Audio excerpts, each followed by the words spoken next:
Caleb stood 6 feet from his mother's front door and asked me why I had canceled the family trip. He had parked crooked in the driveway, one tire pressed into the strip of grass Elaine had spent all spring trying to revive.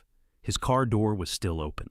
The engine chimed at him every few seconds, a cheerful little warning nobody listened to.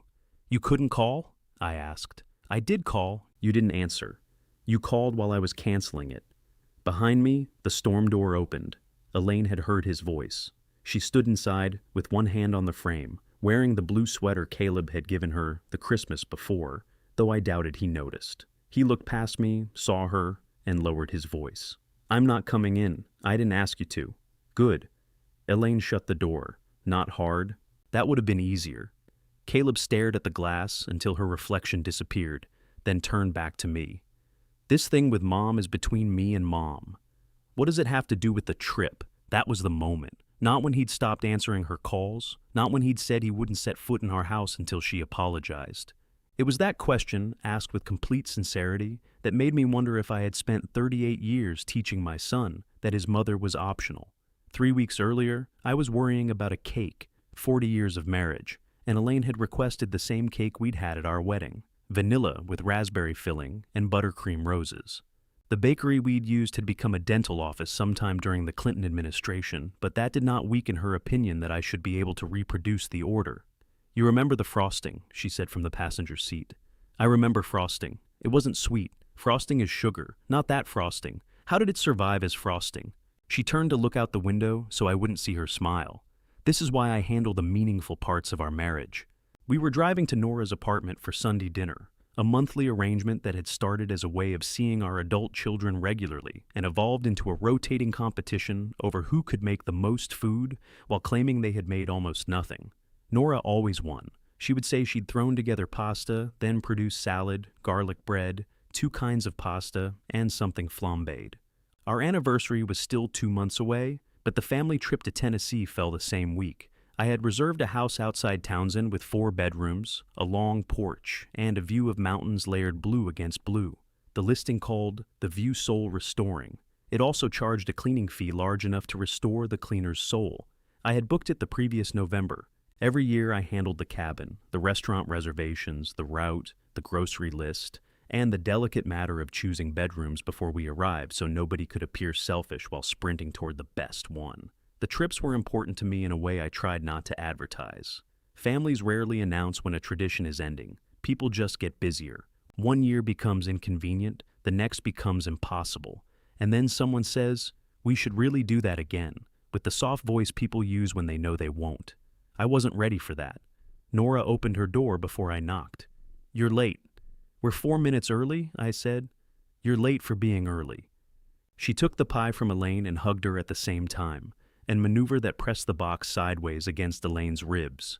"Careful," Elaine said. "Your father picked that pie." "So, it's from a store?"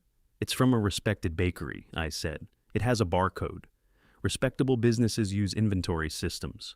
Nora was 34 and had inherited Elaine's ability to disagree with a person using only the left side of her mouth. Her partner, Ben, stood at the stove in an apron printed with tiny yellow lemons. He was an architect who approached pasta water as though a municipal board might audit it. Caleb and Marisol were already there.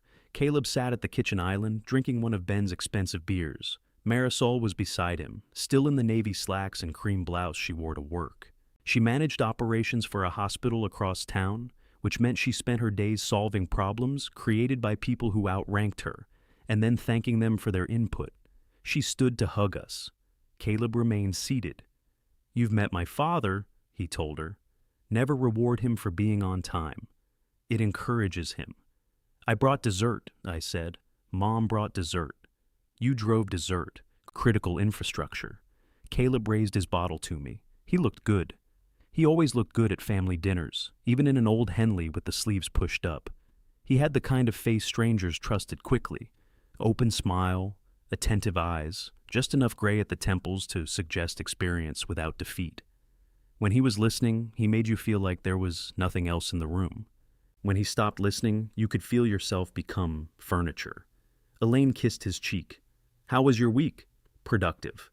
"That means he worked Saturday," Marisol said. "It means I answered 2 emails Saturday." It means he brought his laptop to brunch. I closed it when the food came. You closed it when the battery died. Caleb grinned and pulled her against his shoulder. She let herself lean there, but only for a second. I'm being slandered, he said. You'll live, Elaine told him. We ate at Nora's narrow dining table, with Ben wedged near the wall and everyone passing bowls over everyone else. Conversation moved from a plumbing leak in Nora's building to a woman in Elaine's book club who had returned a novel with a strip of bacon used as a bookmark. It was cooked, Elaine said. That is not the part of the story that needs clarification, Marisol said. It was crisp. Please stop defending it, Nora said. Caleb laughed harder than anyone. He could be easy company. That was part of what made our harder moments so confusing. You'd be sitting beside him, laughing until your ribs hurt, and think every old tension had been imaginary. Halfway through dinner, he kicked me under the table. I looked at him. He tipped his head toward the hallway. I followed him into Nora's small guest room, which was mostly a desk, a treadmill covered in clean laundry, and stacked boxes labeled with Nora's increasingly philosophical organizing system. One said, winter, another said, chords. A third said, things Ben says are important. Caleb shut the door until it was open only a crack. I need a favor, he said.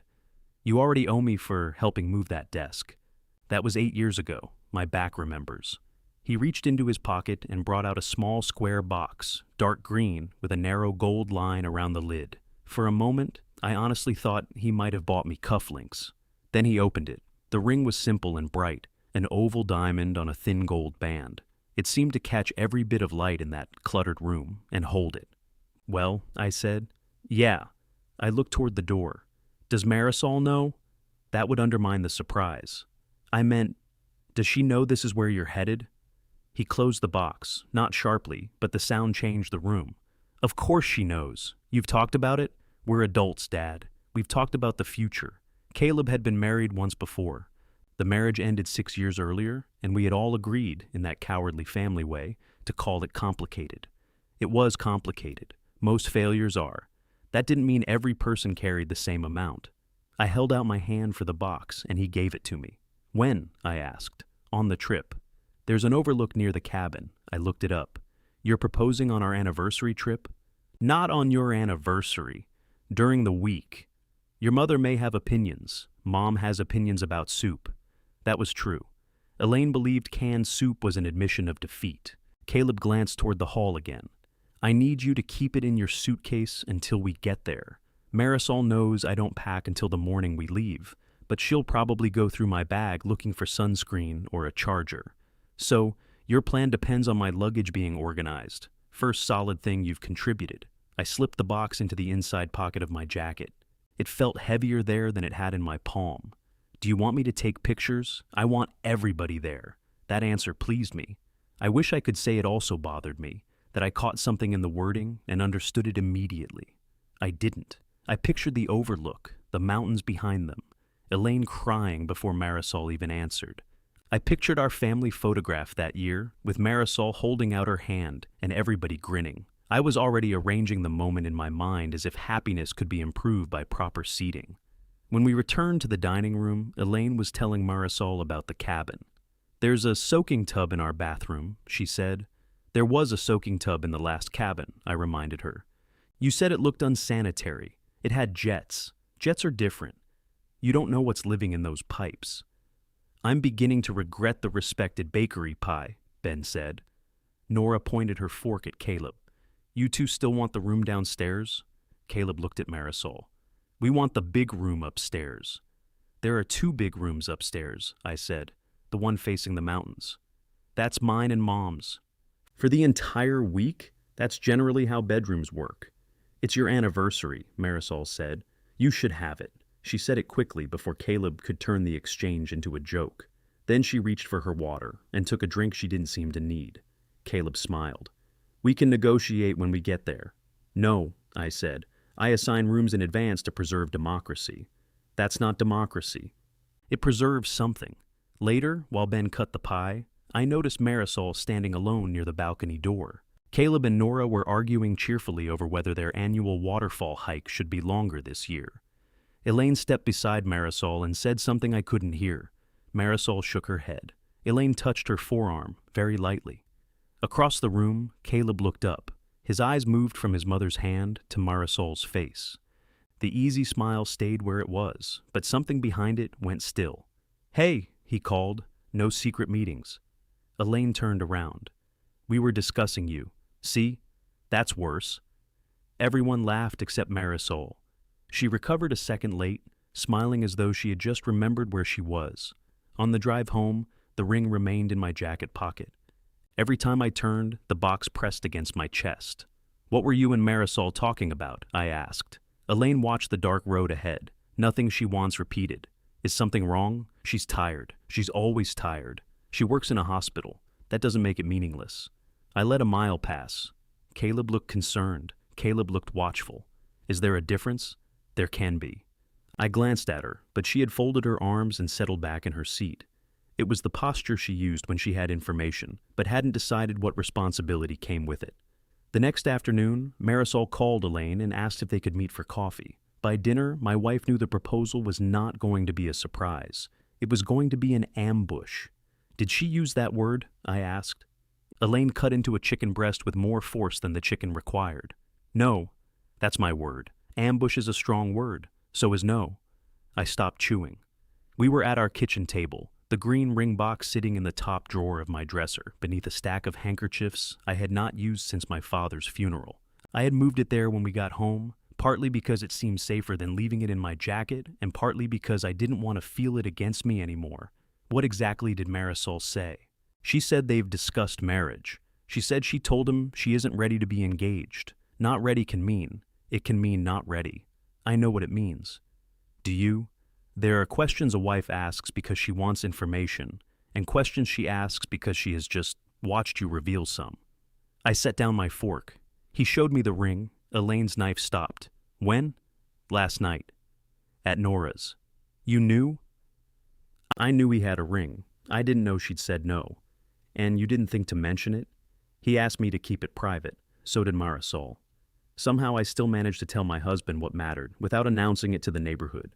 He's our son. She may become our daughter-in-law. May? The word escaped before I could improve it. Elaine leaned back. That's what you're worried about? I'm trying to understand. No, you're trying to find the version where nobody did anything wrong. I find it cuts down on shouting. We're not shouting. Then it's working. She almost smiled. Almost. Then she looked at the table and rubbed one thumb along the edge of her napkin. Marisol said she's tried to be clear, she said. She loves him. She's not leaving. She just doesn't want to make another major change this year. Another? Caleb wants her to leave the hospital. He said the hours were wearing her down. He wants her to take a position with a private office near his place. Fewer hours, less responsibility, and apparently the miraculous ability to be home whenever he is. He may be concerned about her. He may be. That doesn't make him right. I picked up my fork, then put it down again. Did she ask you to talk to him? No. Then maybe we shouldn't insert ourselves. Elaine gave me a long look. You have his engagement ring hidden with your church handkerchiefs? They aren't church handkerchiefs. That is your objection? They're formal. What formal event requires an emergency square of linen? Funerals, apparently. She pushed her plate away. The disagreement had wandered far enough that we could both see the exit, but she wasn't ready to take it. She's frightened he'll propose in front of us, Elaine said. Not because she thinks Caleb will hurt her, because she thinks he'll be so publicly wounded if she says no that she'll say yes to protect him. You make him sound calculating. I think he believes a beautiful moment will change her mind. That isn't the same thing. To him, maybe not. I understood what she meant. I also understood Caleb. At least I thought I did. He loved scale. If he brought flowers, there were enough to make the room look like a funeral home. When he apologized, he booked a dinner. When he wanted affection, he created an occasion where affection was the natural response. He had once arranged a surprise birthday party for Elaine 3 days after they had had a terrible argument. 50 people shouted her name before she could decide whether she was still angry. By the time the cake arrived, she was thanking him for being thoughtful. I'd called it a successful peace offering. Elaine had called it exhausting. What are you going to do? I asked. Talk to him. Marisol asked you not to repeat it. I can talk to my son without giving him a transcript. About the exact thing she told you? Do you have a better idea? I thought about offering to speak to him myself. That was what I usually did. Elaine would tell me what she needed Caleb to understand. I would remove the sharp edges, add one or two compliments, and present it to him as a thought I'd had independently while mowing the lawn. Before I could offer, she pointed at me. No, I didn't say anything. You got your helpful face. I have one face. You have at least 6. That one means you're about to carry a message nobody asked you to carry. I was going to suggest we wait. That's your 7th face. She called Caleb before we cleared the dishes. She didn't mention Marisol or the ring. She asked if he could stop by the following evening because she wanted to talk to him before the trip. He agreed immediately and offered to bring Chinese food. After she hung up, Elaine stared at the phone. What? I asked. I hate when he's sweet right before I know he won't be. Caleb arrived at 6:30 with enough food for 8 people and a bottle of the Riesling Elaine liked. He kissed her cheek, handed me the bag, and opened drawers until he found the serving spoons. He had not lived in our house for nearly 20 years, but he still knew where everything belonged. Who wants egg rolls? He asked. Your mother wanted to talk first, I said. Elaine looked at me. What? Nothing, she said. No, apparently it was something. You made it sound like a disciplinary hearing. Caleb leaned against the counter. Am I being disciplined? Sit down, Elaine said. Now it definitely sounds like I am. He sat at the kitchen table, still smiling. I put the food on the counter. The smell of ginger and fried onions filled the room, making the whole thing feel both more normal and more absurd. Elaine sat across from him. I took the chair between them, which was my first mistake. I wanted to ask you about Tennessee, she said. The room is negotiable, not the room. His smile changed by less than an inch. Okay. Are you planning something with Marisol? He glanced at me. I looked toward the cartons. What did she tell you? He asked. That isn't an answer. So she told you something. She told me enough to make me concerned. He nodded slowly, as if she had confirmed a theory. I knew that coffee wasn't just coffee. She called me. Yeah, I figured. She trusts me. She put you in the middle. No, I put myself in the middle because I don't like what I'm seeing. Caleb stood and walked to the counter. He opened one carton, closed it, then folded his arms. What are you seeing, Mom? A woman who has told you she isn't ready. You don't know what she told me. She told me what she told you. And you promised not to repeat it, right? Elaine's face tightened. I'm not repeating private details. You just did. She said no to an engagement.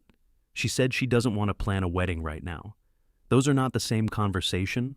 They are in a relationship, Dad. He looked at me.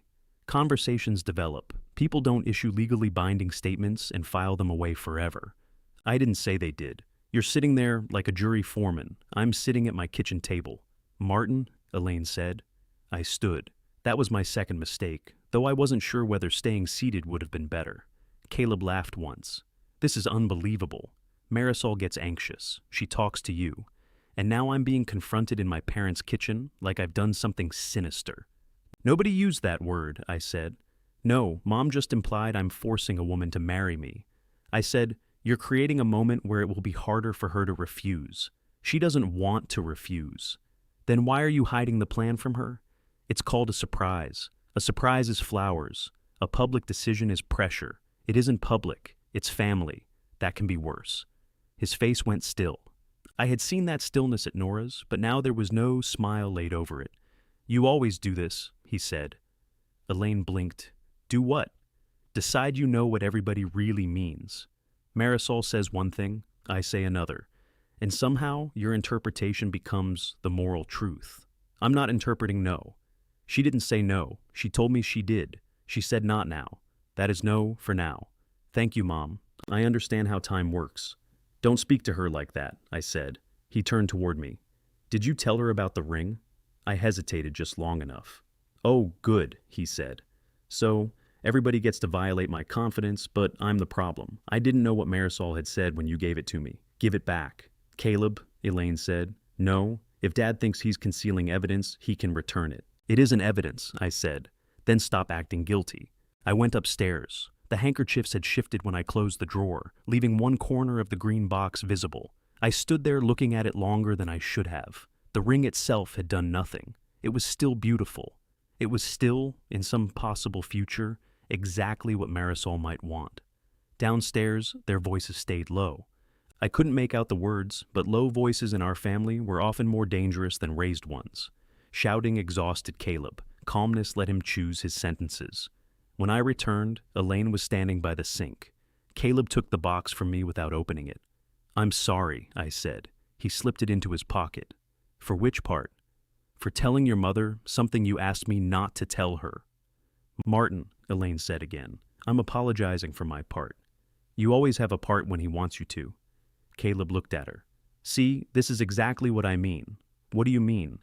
"You don't want an apology. You want an indictment. I want you to listen to what Marisol is telling you. You want me to admit I'm some manipulative bastard because she got nervous and you made it bigger. I didn't make her nervous. No, you just confirmed every fear she had. I told her she was allowed to say no. You think she needed your permission?" Elaine's color rose. She took a breath before answering. "I think she needed somebody to say it without punishing her." The kitchen went quiet except for the refrigerator motor and the faint rattle of a carton settling on the counter. Caleb nodded. "There it is," he said. What you think of me?" "I think you're my son. I think you love her. I also think you can turn disappointment into a debt everyone else has to pay." He looked at me as if I might translate. I should have stayed silent. Instead, I said, "Your mother isn't saying you're a bad person." Elaine closed her eyes. Caleb gave a small, humorless smile. "Thanks, Dad. Very comforting. That isn't what I meant. It never is." He picked up his keys. "Caleb," Elaine said, "sit down. We can disagree without you leaving. I'm not going to sit here and be analyzed. I'm asking you not to propose to a woman who has already asked you not to. You have no idea what you're asking. I know exactly what I'm asking." He opened the back door, then turned with one hand on the knob. "You want distance?" he said. "You've got it. That's not what I want." "Then maybe you should have thought of that before interfering in my relationship. I am not apologizing for this. I didn't ask you to. You were about to." He looked at her for a long second. "Fine," he said. "Then don't expect me to come by. This is your home too." "No, it's yours. You made that pretty clear." The door closed behind him. The takeout remained unopened. Steam had clouded the plastic lids, and sauce leaked from one carton into the bottom of the paper bag. Elaine stood at the sink with both hands resting on the counter. I began, "He'll calm down." She turned. It was not her angry face. I would have preferred that one. "Please," she said. "For once, don't tell me what happens next." I didn't. I folded the tops of the cartons closed and put them in the refrigerator. Elaine washed 2 clean plates because they were already in the sink, and she needed something to do with her hands. Neither of us mentioned that Caleb had taken the wine when he left. He hadn't done it angrily. He'd simply tucked the bottle beneath his arm with his keys, as if the evening had been an unsuccessful delivery. In bed, Elaine read the same page of her book for 20 minutes. "He'll call you," I said. She lowered the book. That wasn't a prediction. It was a statement about his habits. "I asked you not to tell me what happens next. I'm sorry." She put the book on her nightstand. "You apologized to him. I did tell you about the ring. After I asked you directly, he trusted me. So you protected his confidence while holding the object he planned to use against hers. He didn't give me a weapon, Elaine. No. He gave you a job. That landed closer to the truth than I wanted." I turned off my lamp. "In the dark," she said, "he always gives you a job." Her side of the bed went quiet. At breakfast, I warmed one of the egg rolls in the microwave. It came out hot at the ends and frozen in the middle, which felt personal. Elaine poured coffee and called Caleb. She put the phone on the table while his voicemail played. "Hi," she said after the tone. "I'm not calling to continue the argument. I want you to know the door is open. You don't have to agree with me to come through it. I love you." She ended the call. "You could add that you're sorry he felt judged," I said. "I could also add a recipe for muffins. Neither one is the reason I called. It might lower the temperature. You want me to apologize for his interpretation because he won't apologize for his behavior. I'm talking about tone. Tone is where families hide the body. Can we not have bodies before coffee?" She took her mug into the living room. Caleb didn't return her call. He called me just after lunch while I was in a hardware store, comparing 2 nearly identical packages of cabinet hinges. "Is she there?" he asked. "I'm at Miller's. What are you buying?" "Hinges." "For what?" "The pantry door. What's wrong with it?" "It's crooked. It's been crooked since 2009. I finally reached my limit. He was quiet for a second. Our family could discuss home repair indefinitely if the alternative was saying something true. Did she tell you to call me? He asked. No. Good. Your mother left you a message. I saw. She'd like you to come over. She'd like me to come over and pretend last night didn't happen. That isn't what she said. I know what she said, Dad. I listened to it. A store employee pushing a cart of paint cans stopped at the end of the aisle and asked if I needed help. I told him I was fine. He looked at the 2 packages in my hands, clearly disagreed, and moved on. Caleb, you don't have to stay away from the house because of one argument. I'm not staying away because of an argument. I'm staying away because Mom inserted herself into my relationship and called me manipulative. She didn't use that word. She described the word. She also said she loves you. Great, I love her too. I'm still not coming over until she apologizes. For what part? All of it. That's broad. She'll know. I put 1 package of hinges back, then immediately forgot why I had chosen the other. What about the trip, I asked. What about it? Are you still coming? Of course. It was the speed of the answer that bothered me. You won't come to the house, but you'll spend a week with her in Tennessee? It's 2 months away. This will be settled by then. How? She'll apologize. And if she doesn't? He sighed. Can we not invent problems? The line clicked quiet before I had answered. When I got home, Elaine was in the pantry holding the door steady with 1 hip while trying to tighten the upper hinge. You bought the wrong size, she said. I bought the size that was there. The size that was there is why it's crooked. You could have told me. I didn't know you were declaring war on the pantry. I took the screwdriver from her. Caleb called. Her hands fell to her sides. Of course he did. He needs a few days. Did he say that? Not in those words. What words did he use? I crouched beside the lower hinge. He said he isn't coming over until you apologize. The screwdriver slipped and scraped the paint. Elaine watched me examine the scratch. There. Now the door matches the rest of us. He thinks you called him manipulative. I told him what he did. He hears it as a judgment of who he is. What would you like me to do, Martin? Call him and clarify. I clarified last night. Then say you're sorry it sounded personal. It was personal. He is a person doing it. You know what I mean? Yes, I always know what you mean. That's why you send me. I'm not sending you. You're standing in our pantry asking me to carry the version of the truth he can tolerate. I tightened the screw too far, and the wood gave with a soft crunch. Elaine looked at the hinge. Excellent. By Thursday, Nora knew enough to be annoyed and not enough to be useful. She called while I was searching online for bakeries that believe frosting should not be sweet. According to Caleb, Elaine had interrogated Marisol, extracted private information, then accused him of planning a coercive proposal. He had apparently used the phrase so often, it had hardened into fact. Mom should not have gotten involved, Nora said. Marisol called her. Why? Because she trusts her. That doesn't mean Mom had to confront him. You think she should have said nothing? I think they're adults. That seems to be everybody's favorite sentence right before asking me to manage them.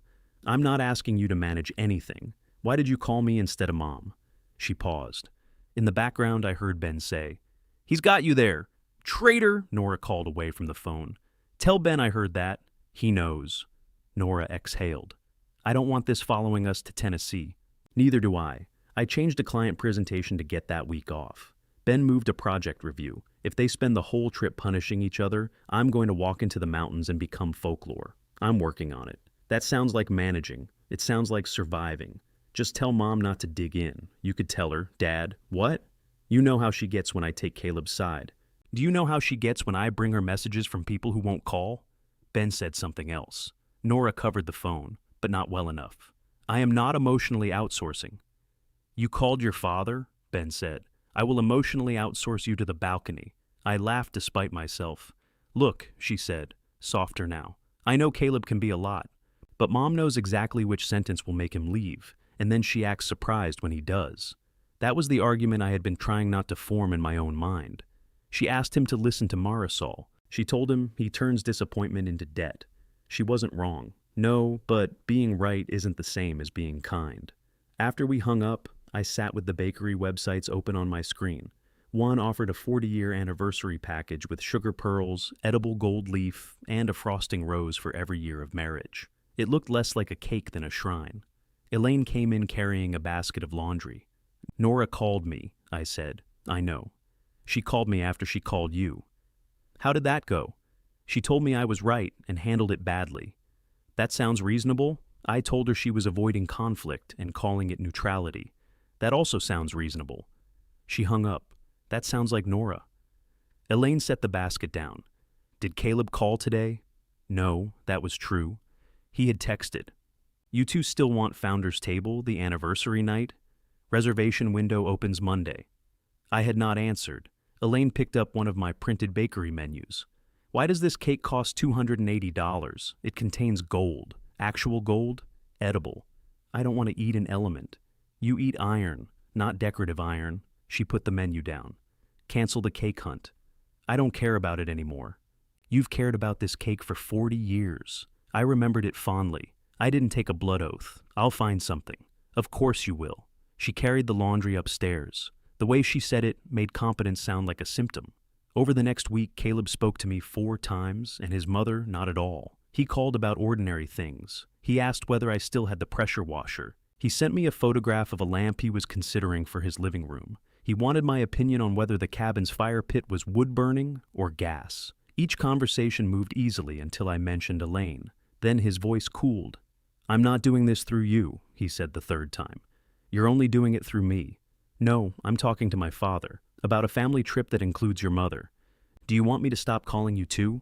I heard the threat because I had heard gentler versions of it for years. No, I said. Then don't make every conversation about her. So I didn't. I told myself I was preserving a line of communication. I told Elaine he was still angry, but working through it. She listened without correcting me, which was worse than if she had.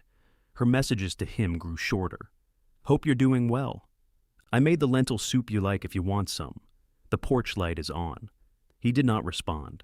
Then, on a Saturday morning, he called while I was in the garage cleaning tools that were already clean. Marisol wants to know whether there's reliable internet at the house, he said. She may have to take one meeting. The listing says there is. And can you make the restaurant reservation for 6:30 instead of 7:30? Sunset's at 8:06 that week. I set down a socket wrench. You're still planning the overlook. I'm still planning my life. Does Marisol know? She knows I love her. That wasn't the question. You've been talking to Mom too much. I live with her. He gave a short laugh. Make the reservation for 6:30. We'll do dinner after. What happens with your mother? Before the proposal? Before the trip? She'll get over it. She hasn't. Then we handle it there. My hand tightened around the edge of the workbench. What does that mean? It means everybody sits down the first night, she says what she needs to say, and we move forward. You want to have the whole family there when she apologizes. I want witnesses, so the story doesn't change later. Whose story? Dad, don't start. Does she know that's your plan? She doesn't need another plan. She needs to stop being stubborn. I looked through the open garage door toward the kitchen window. Elaine was inside, pruning the basil plant she kept above the sink. She lifted one leaf, examined it, and pinched away the damaged edge. Caleb kept talking about the overlook, the restaurant, and the room facing the mountains. I no longer heard the details. After the call, I went inside, opened my laptop, and found the reservation. The cancellation button was at the bottom of the page, beneath the photograph of the soul-restoring view. I clicked it before I asked my wife what she wanted. The website asked why. A drop-down menu offered weather, illness, change of plans, property concern, and other. I chose change of plans because there was no option for my son intends to conduct an apology hearing before proposing to a woman who has asked him not to. Then came a second question. Are you sure? That irritated me. I had spent most of my life being unsure quietly. The moment I made a decision, a machine wanted me to reconsider. I clicked yes. The confirmation appeared with a breakdown of what would be refunded and what would not. We would lose the reservation fee and part of the first night. It wasn't nothing, but it wasn't ruinous. The amount looked like a reasonable price for preventing one terrible evening, which should have been my first warning that I was thinking like a man purchasing a solution. Why are you staring at the computer like it confessed? Elaine asked. She had come in from the kitchen holding 3 clipped stalks of basil. I canceled the cabin. The basil remained suspended in her hand. You what? The trip is canceled. I heard the words. I'm asking what possessed you to put them together. I turned the laptop so she could see the screen. I spoke to Caleb. You've spoken to him every day. He plans to force an apology the first night, in front of everyone. Her face changed, but not in the direction I expected. I thought I would see hurt, followed by relief. Instead, she placed the basil on the desk with extraordinary care. And you canceled the trip? Yes. Without speaking to me. There wasn't anything to discuss. She actually flinched. He expects you to walk into that house and submit to some family tribunal so he can go on with his proposal. I'm not letting him do that. You're not letting him. That came out wrong. It came out exactly the way you thought it. I'm on your side. I didn't ask you to pick a side. I asked you to stop carrying messages. This isn't carrying a message. No. This is making a decision for everybody and calling it protection. I closed the laptop. What would you have done? You could have asked me. And you would have said, what? That we should all go and suffer through it? I might have said I wouldn't go. That's exactly what he wants. He wants me to apologize. He also thinks the trip can continue without resolving anything. And now it can't continue at all because you resolved it for us. My phone began vibrating on the desk. The cancellation had generated an email to me, but I had sent one message to the family group before I could lose my nerve. Cabin canceled. We need to make different anniversary plans. I'll explain. Nora responded first. What? Then, what? Caleb called instead of typing. I let it ring. Elaine looked at the phone, then at me. Answer him. I know what he'll say. You seem to know what everyone will say today, I answered on the fourth ring. What did you do? Caleb asked. I canceled the reservation. Why? This isn't a phone conversation. It became a phone conversation when you canceled a week of 6 people's lives by email. It was a text. Thank you for the correction. I'm not discussing this while you're angry. Then you better clear your afternoon. He hung up. Elaine picked up the basil and carried it back toward the kitchen. You shouldn't have done this, she said. You agree with him? I'm not required to disagree with everything he says just because he's behaving badly. His car pulled into our driveway less than half an hour later. He parked with one tire on the grass, left his door open, and came toward the house like he was afraid Patience might catch him from behind. By the time he asked how his refusal to enter his mother's home had anything to do with a family trip, I finally had an answer. A family trip includes your family, I said. Your mother isn't somebody we pack when she's convenient. That isn't what I said. You said this has nothing to do with the trip. It doesn't. We had an argument. You stopped visiting her. For now, you ignore every message she sends, but you're still asking about restaurant times. Because life doesn't stop every time Mom is offended. Behind me, the storm door closed. Elaine had stepped away from it, but I knew she was still within hearing distance. Your mother isn't offended, I said. She's hurt. I'm hurt too. Then go inside and tell her. I'm not going in there, so you two can corner me again. You came here to talk to you. That's the problem. He stared at me. What does that even mean? It means you're willing to have a relationship with whichever parent isn't asking anything of you. I am asking her for one apology. You're demanding it as the admission price to her own anniversary. It's your anniversary too. And I don't want to spend it watching everybody pressure my wife so you can get the scenery you planned. His jaw tightened. This isn't about scenery, no. I was going to propose to Marisol. I know. Then you know what you just took from me. You still have the ring. The overlook mattered, more than her answer. He stepped closer, not threateningly. Caleb had never been physically threatening with me. He moved closer because he wanted me to see his face, and he wanted to see whether I could hold my ground while looking at it. Mom got into Marisol's head, he said. Marisol was nervous. That's normal.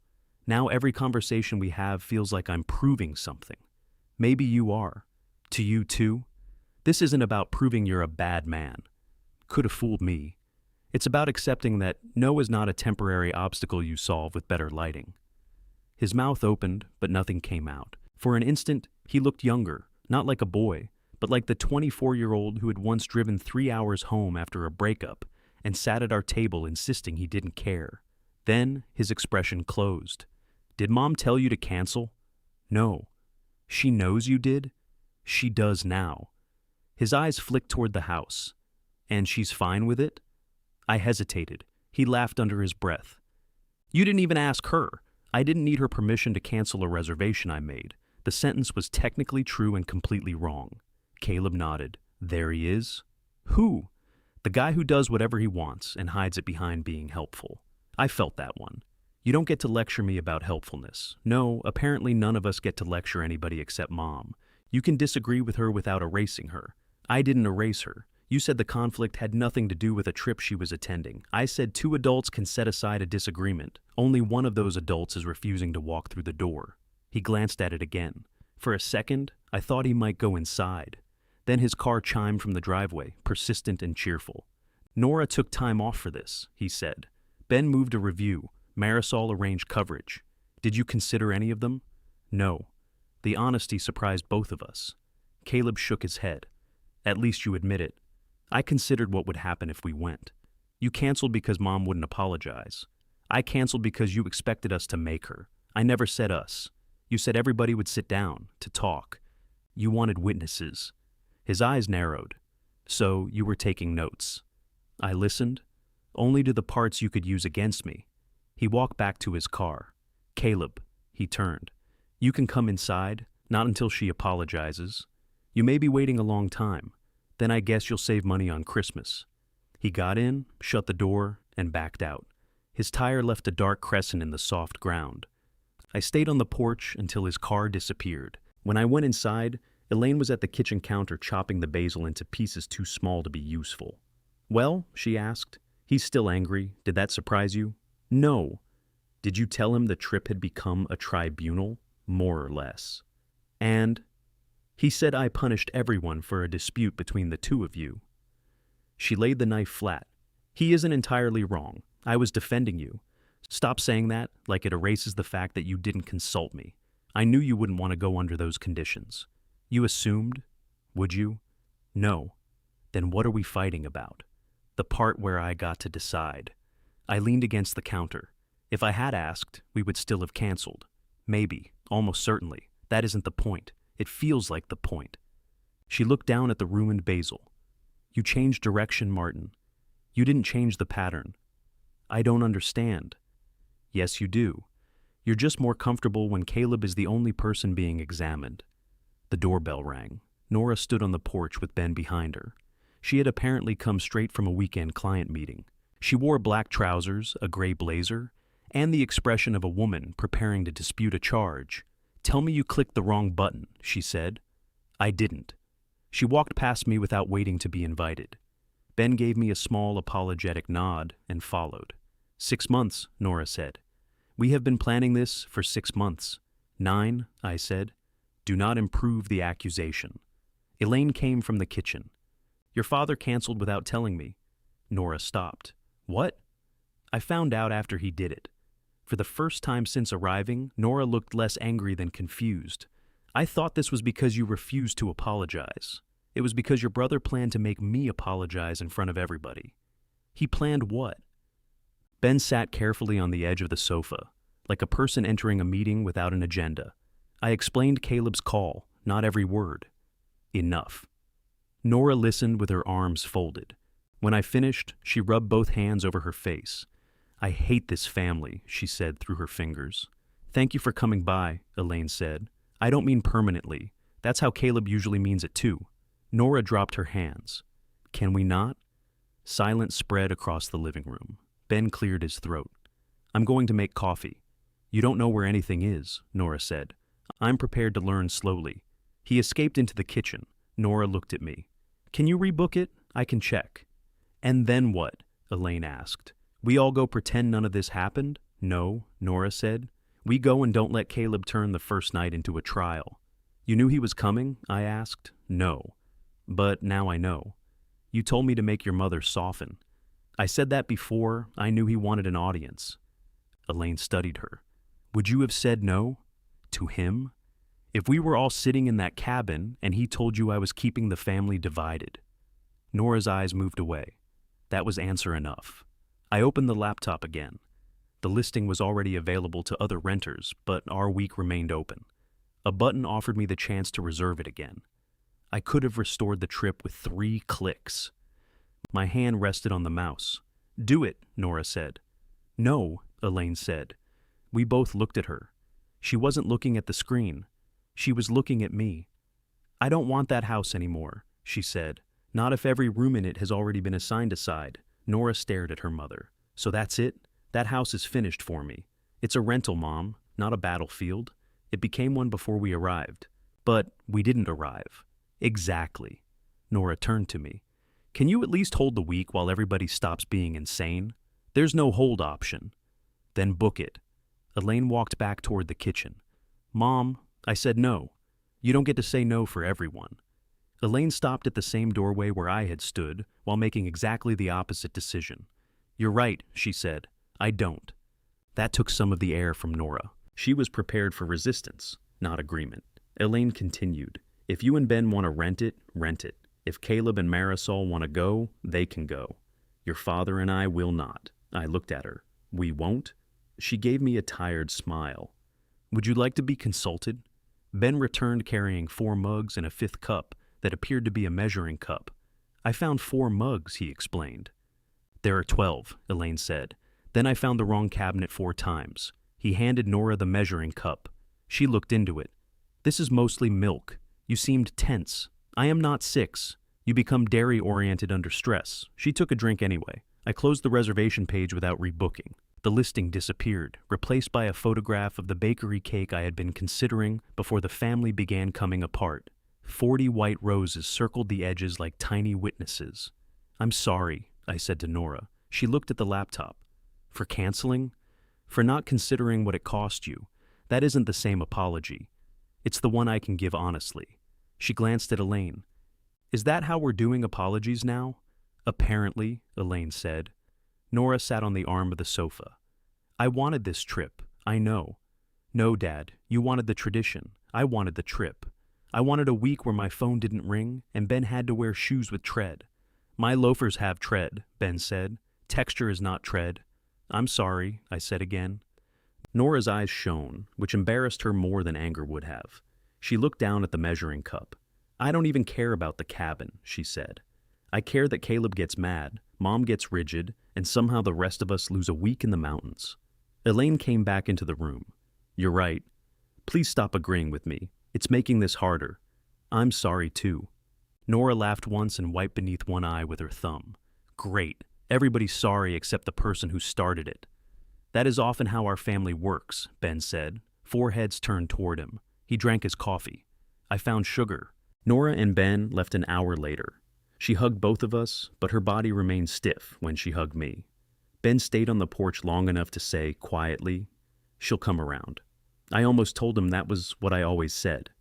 Instead, I thanked him. Elaine was loading mugs into the dishwasher when I returned. Are you angry with me or Caleb? I asked. Yes. That's efficient. She placed a mug on the upper rack. I know why you canceled. I'm glad somebody does. I didn't say you were wrong about the trip. You said I shouldn't have done it. You shouldn't have done it alone. I leaned against the counter. I thought you'd feel chosen. The mug slipped from her hand and struck the rack without breaking. What? I thought, for once. I was making it clear that I chose you. Not the holiday. Not keeping everybody happy. You. She shut the dishwasher. That is almost romantic, she said. If you leave out the part where you didn't include me, I can't seem to get this right. I'm not asking you to perform the opposite of what you used to do. Then what are you asking? Stand beside me, not in front of me. She started the dishwasher. Water rushed through the pipes, giving us an excuse not to speak. My phone buzzed. Caleb had created a new group conversation. Smokey's Plan B. He included me, Nora, Ben, and Marisol, not Elaine. The first message contained a link to a different cabin. It was smaller, closer to Gatlinburg, and had a game room with a pool table shaped like a car. Same week, similar price. We don't have to throw away everyone's plans because Dad overreacted. Nora responded before I could.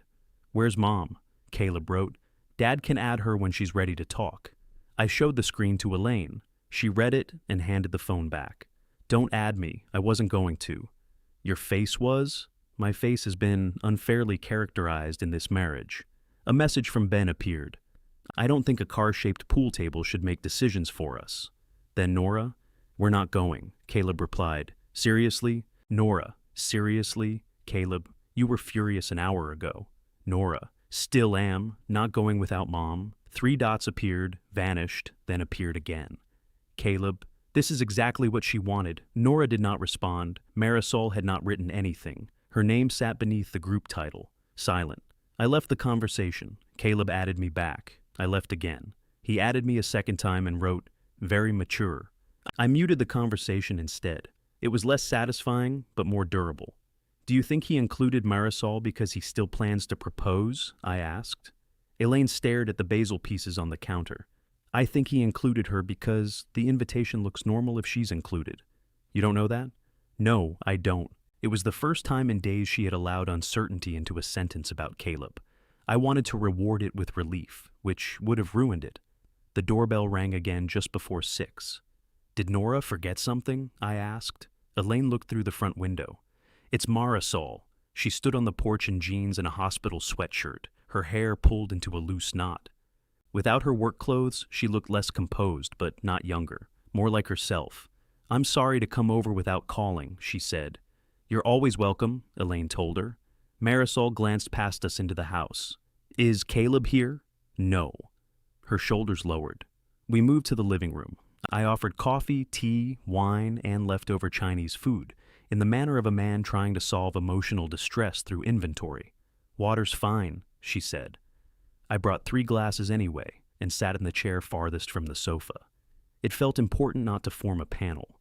Marisol held her glass with both hands. The trip is canceled because of me, she said.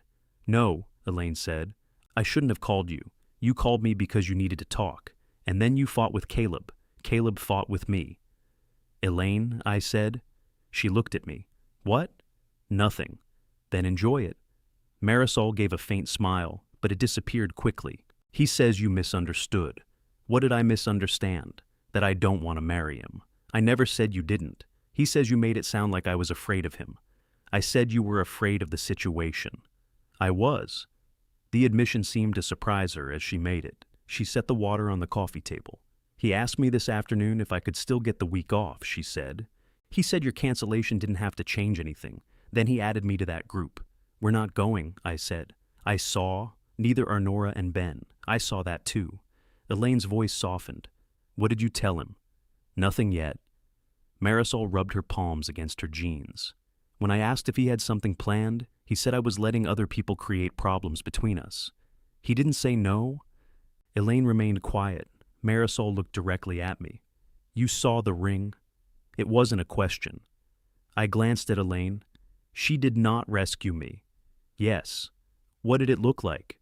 The question felt strangely intimate, as if she were asking me to describe a letter addressed to her. Oval stone, gold band, simple. She closed her eyes for a moment. That's the one. You've seen it? Elaine asked. On my phone. Months ago. We were looking at rings after his friend got engaged. I said I liked it. She laughed without humor. I also liked a green couch last year.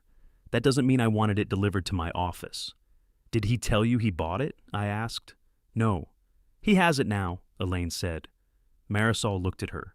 Martin gave it back when Caleb asked. I'm sorry, I said.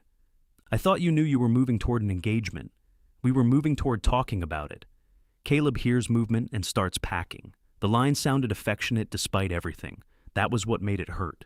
Elaine leaned forward. You don't owe us a decision about him. I know. You don't owe him one tonight either. I know that too. But she said it with less certainty. My phone vibrated on the side table.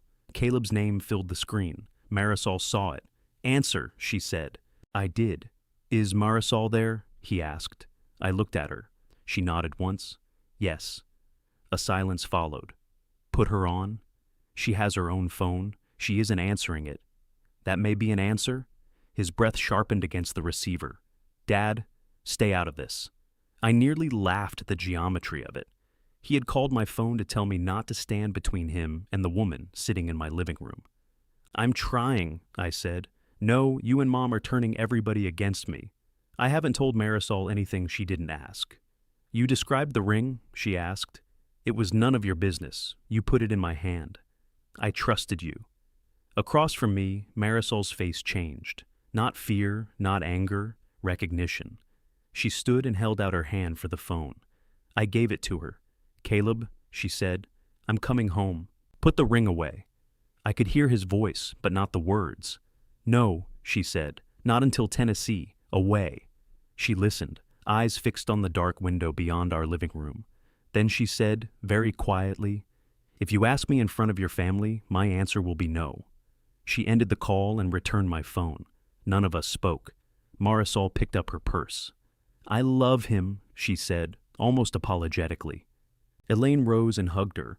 Over Marisol's shoulder, my wife looked at me. There was no triumph in her face, only the knowledge that being right had not saved anyone from pain. Marisol held on for one breath longer than the courtesy required, then stepped away. "I'm sorry," she said. "You haven't done anything to me," Elaine told her. "I came into your house and dropped a grenade. The grenade was already here. You just stopped calling it a lamp." Marisol smiled, wiped beneath one eye, and walked toward the door. I followed her onto the porch. "Are you all right to drive?" "I'm an administrator, Martin. Driving while emotionally compromised is most of my commute. I could take you. Then I'd have to bring you back." "I hadn't thought that far." "I know." She touched my arm before going down the steps. It was affectionate and vaguely supervisory. Her taillights had barely disappeared when my phone rang again. "Don't," Elaine said from the doorway. "It might be Nora. It's Caleb. You can't know that. You have different shoulders for each of our children." I looked at the screen. Caleb. What are my Nora shoulders? Tired but optimistic. And these? Like you're about to enter a building with a gas leak. The call stopped. A second later, a text appeared. "Call me," then another. "Now." I put the phone face down on the porch railing. "That's new," Elaine said. "I'm growing. You're sulking. Growth is uneven." Inside, Marisol's water glass sat untouched on the coffee table. Elaine carried it to the kitchen and poured it over the basil plant. "That may be too much water," I said. "If it dies, we'll hold a tribunal." My phone rang twice more while we cleaned the living room. On the fifth call, I answered. "What the hell did you say to her?" Caleb asked. "Hello to you too. Did you tell her about Tennessee?" She knew about Tennessee. The proposal. She asked about the ring. "And you described it?" "Yes." "You had no right." "You're right." He went silent, thrown off by the lack of argument. "I shouldn't have described it," I said. "It was yours to discuss with her. Now you figure that out?"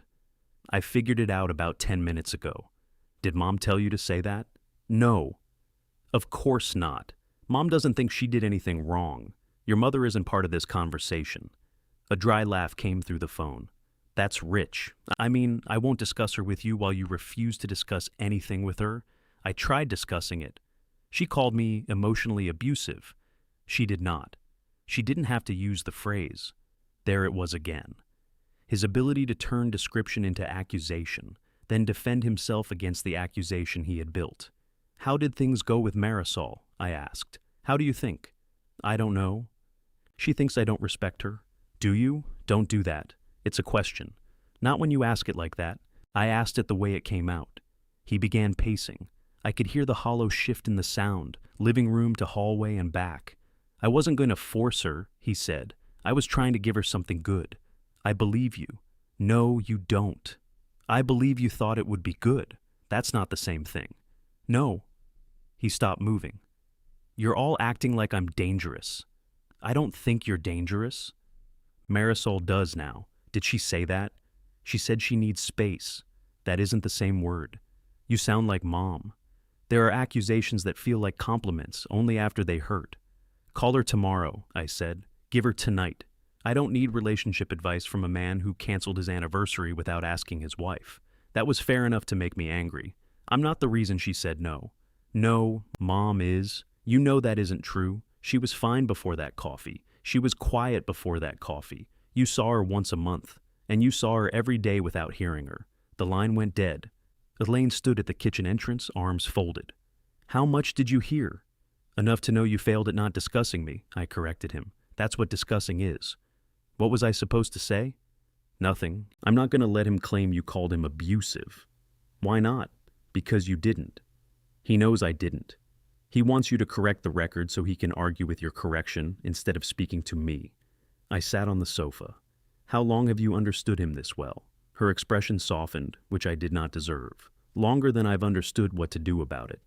She sat beside me, leaving the width of one cushion between us. "Do you remember my 60th birthday?" she asked. "The party? The argument before it?" I did. Caleb had offered to host, and Elaine had said she wanted a small dinner. He invited 47 people anyway, including 2 women from her yoga class she actively disliked. 3 days before the party, she found out and told him to cancel it. He accused her of rejecting his effort. They fought. Caleb stopped calling. I had persuaded Elaine to attend. It turned out well, I said, then regretted it. It photographed well. You had fun. I performed fun. By dessert, I was having some.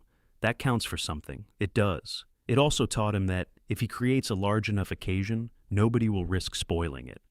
I remembered Caleb standing beside the cake with one arm around her, everyone singing while tears shone in her eyes. I had believed the tears meant she was moved. Maybe they did.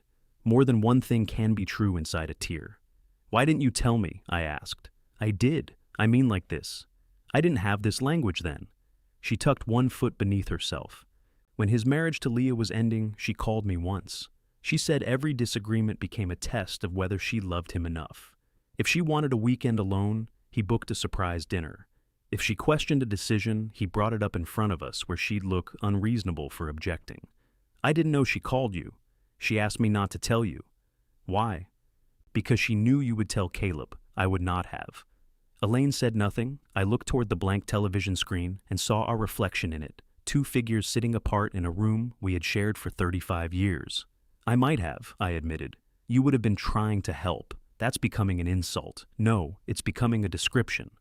The next morning, I repaired the pantry hinge with 3 toothpicks, wood glue, and instructions from a man on the internet who called every tool this little guy. When the door finally hung straight, I opened and closed it 6 times. Elaine watched from the kitchen table. Are you expecting applause? She asked. I would accept quiet admiration. It only took 16 years. I prefer to let a house settle. My phone lay beside her coffee. It had not rung since midnight. Caleb called Nora, she said. How do you know? Nora called me. I waited. She apologized for telling me to soften. What did you say? I told her she wasn't wrong, that I can be harsh. You accepted an apology without making a speech? I'm growing. You're sulking. Growth is uneven. She delivered it with my exact cadence, which was irritatingly good. Nora said Caleb asked her to talk to Marisol, she continued. He wanted her to explain that the proposal wasn't pressure. Did she? She told him to explain it himself. I opened the pantry door again. Perfect. So Nora's taking your side now. She is not a country Martin. Nobody took her. You know what I mean. Yes, I always do. That afternoon, Nora came over alone with the pretense of returning a glass baking dish that belonged to us. It did not. I recognized it as Ben's because his last name was written on the bottom in architectural lettering. You're getting obvious, I told her. Dad, you once came to my apartment to return a rubber band. It was wrapped around your mail. It was one grocery circular. She went into the kitchen where Elaine was peeling apples. I stayed in the living room long enough to demonstrate that I was not listening, then moved to the hallway where I could hear perfectly. I'm sorry, Nora said. You already said that. I know. I'm trying it without a phone. That's very modern of you. I was mad about the trip. You still can be. I am. I'm also mad at Caleb. That doesn't make me right about everything. Can you just let me agree with you for 5 minutes? No. It might become a habit. Their voices eased after that. Soon they were discussing pie crust and whether Ben's measuring cup coffee qualified as a cry for help. I went back to the garage. Caleb arrived before sunset. He didn't pull into the driveway this time. He parked at the curb and walked across the lawn. His shirt was wrinkled, and there were dark hollows beneath his eyes. He had not shaved. I opened the garage door wider, but he remained outside. Is Marisol here? He asked. No. Is Mom? Yes. He looked toward the house. She asked me to leave, he said. My first impulse was to ask where he would stay. My second was to tell him he could stay with us. Both impulses had words attached and were already climbing my throat. I swallowed them. Did she end it? I asked. She said she needs time apart. That isn't necessarily the end. She packed a bag and went to her sister's. I nodded. You can say it, he said. Say what? That I should have listened. I think you know that. His face hardened. This is what Mom wanted. No, she interfered, and now Marisol is gone. Your mother told you not to surprise her with a proposal. Marisol told you the same thing. I wasn't going to do it anymore. Did you tell her that? I told her everybody had destroyed the moment. That isn't the same thing. He stepped into the garage then, close enough for me to smell stale coffee on his breath. "You all embarrassed me," he said. "Nora turned me down. You left the group. Mom poisoned Marisol against me. You made a second trip that excluded your mother. I said you could add her. After she apologized. She owes me one. And what do you owe?" He stared at me with such naked anger that for a second I saw not entitlement, but panic. He had lost control of the arrangement and did not know whether love remained when nobody repaired it for him. "You got what you wanted," he said. "I wanted you to listen. Same thing to you people." He turned toward the street. "Caleb," he stopped but did not look back. "You can come inside. Is she going to apologize? No. Then I'm not visiting." He walked to his car. This time I did not follow him past the edge of the garage. Nora appeared in the doorway behind me. "Was that Caleb?" "Yes." "Why didn't he come in?" I picked up the socket wrench I had set down and returned it to a drawer that already contained 3 socket wrenches. He didn't want to. That isn't an answer. It's the one he gave me. Elaine came into the garage carrying a bowl of apple peels. She looked toward the street, though Caleb's car was gone. "What did he want?" she asked. To tell me Marisol asked him to leave. The bowl tilted slightly in her hands. "Did she end it?" She asked for time apart. "Is he all right?" "I don't know. You didn't ask?" "I asked enough." Her eyes moved to mine. I could see her wanting details and hating herself for wanting them. Whatever Caleb thought, she had not stopped being his mother merely because she had stopped chasing him. "Did he ask to come inside?" she said. "No." Nora folded her arms. "Did you invite him?" "Yes." "And?" "He asked whether your mother would apologize." Elaine looked down at the apple peels. A drop of juice slid along one pale strip and gathered at the bottom of the bowl. "All right," she said. "It wasn't all right. It was simply all she intended to give us." She returned to the kitchen. Nora started after her, but I touched her elbow. "Give her a minute. You've been giving everybody minutes for weeks." That was almost something your mother would say. "I'm broadening my influences." She went back inside. I remained in the garage until the light changed from gold to gray. The tools on my bench were clean, aligned, and entirely innocent. There is comfort in objects that do not develop interpretations of your behavior. When I finally entered the kitchen, the apples were in a pie. Elaine had woven the crust on top into a lattice precise enough to secure a bridge. Nora was gone. A note on the counter said she had taken Ben's baking dish, confirming that even she had lost confidence in the pretense. "Do you want dinner?" Elaine asked. "It's 7:30. I'm aware of time. I meant, are you hungry?" "No, neither am I." We ate grilled cheese standing at the counter. Before bed, I opened my messages to Caleb and typed, "You can stay here if you need somewhere to go." I deleted it. Then I typed, "I'm sorry you're hurting." That sounded like the beginning of a sermon, so I deleted it too. Elaine watched from her side of the bed. "What are you trying to say?" "I don't know." "Then don't make him responsible for understanding it." I set the phone down. "You were right," I said. "About which thing?" "I'd like to enjoy this properly. He gives me jobs." She turned off her lamp. "He learned that because you always applied." The next morning, my phone displayed one message from Caleb. "How do I fix this?" I carried it into the kitchen like a medical result. He asked me how to fix things with Marisol. Elaine poured coffee without looking at the screen. "What are you going to tell him?" "I was hoping you'd tell me." She gave me a look over the rim of her mug. "I hear it," I said. I heard it while I was saying it. I sat at the table and considered the message.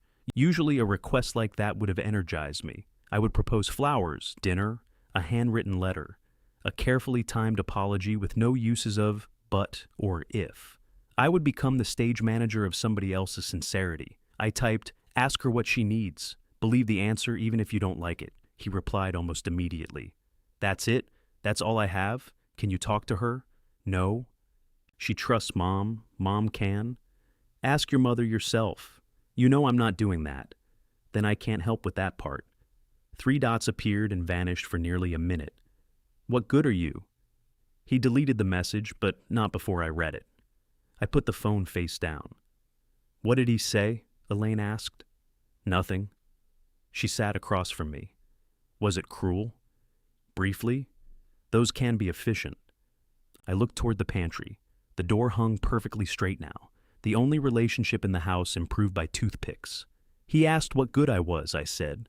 Elaine's mouth tightened. Don't defend me, I added. I wasn't going to. You had your defending face. I have one face. You have at least 6. That got half a laugh out of her. I made myself useful to him, I said. Maybe that isn't the same as being his father. Sometimes it was. Which times? I don't keep separate ledgers. You remember everything. That's different from keeping score. It was not entirely different, and we both knew it. Elaine could preserve a grievance with museum-quality climate control. She also remembered every kindness, including ones the person who gave them had forgotten. She reached across the table and turned my phone over, though the screen was dark. Being his father may mean letting him believe you're useless for a while. That sounds convenient. It sounds awful. It was. Caleb did not contact me again that day. Marisol called Elaine in the evening, and I went upstairs without being asked. I folded laundry in our bedroom, an activity I normally approached with a philosophy of broad categories. Elaine believed fitted sheets could be folded. I believed they could be contained. Her voice carried faintly through the floor, but I could not make out words. I stayed upstairs until she appeared in the doorway. She ended it, Elaine said. I was holding a fitted sheet by 2 corners. It hung between us like a surrendered flag. For good? She said she can't know what good means right now. She told him the relationship is over. I lowered the sheet onto the bed. What happened? He went to her sister's with the ring. To propose? To show her he'd put it away. I sat down. He brought the thing he was proving he wouldn't use. Yes. That's very Caleb. That's very human. She came in and gathered the sheet. He apologized, she said. Then he told her how humiliated he'd been in front of all of us. He said she had made him look controlling by talking to me instead of trusting him. Did she? Did she what? Make him look controlling. Elaine found 2 corners and tucked them together. He made her responsible for his embarrassment. She said she couldn't keep doing that. Keep doing it? Apparently this wasn't the first time. I helped her pull the elastic edges inward. I should call him? Probably. You just told me to let him think I'm useless. I can hold more than one opinion. What do I say? That you're sorry he's hurting. I wrote that last night and deleted it, then write it again. I called instead. He answered on the 7th ring but did not speak. I heard about Marisol, I said. Of course you did. I'm sorry. Did Mom sound happy? No. She got what she wanted. She wanted you to listen to Marisol. She wanted to be right. Those aren't mutually exclusive. He breathed out slowly. Are you calling to correct me again? No. Then why? Because I love you. That's helpful. I'm not trying to be helpful. Well, you're succeeding. I let the insult pass. Do you have somewhere to stay? I asked. It's my house, Dad. Marisol was staying there too. She left. I misunderstood. You do a lot of that lately. I do. He was quiet. Somewhere near him, a cabinet closed. I can come by, I said. No, we don't have to talk. Then why come? To sit with you. I'm not lonely. He said it too quickly. All right, tell Mom congratulations. I won't? Why not? You tell her everything else. If you want to say something to your mother, call her. I don't have a mother right now. My hand tightened around the phone. Elaine heard it. She was beside the bed, perfectly still, the folded sheet in her arms. You do, I said. You're choosing not to speak to her. Same difference. No? It isn't. He hung up. Elaine placed the sheet in the linen closet. She took too long aligning it with the towels. I'm sorry, I said. For what? That you heard. I'm glad I heard it from him. He didn't mean it. Don't. The word was soft. I stopped. She shut the closet door and went downstairs. I found her in the kitchen taking containers from the refrigerator. 3 held lentil soup. 1 had Caleb's name written on a strip of masking tape. She peeled off the label.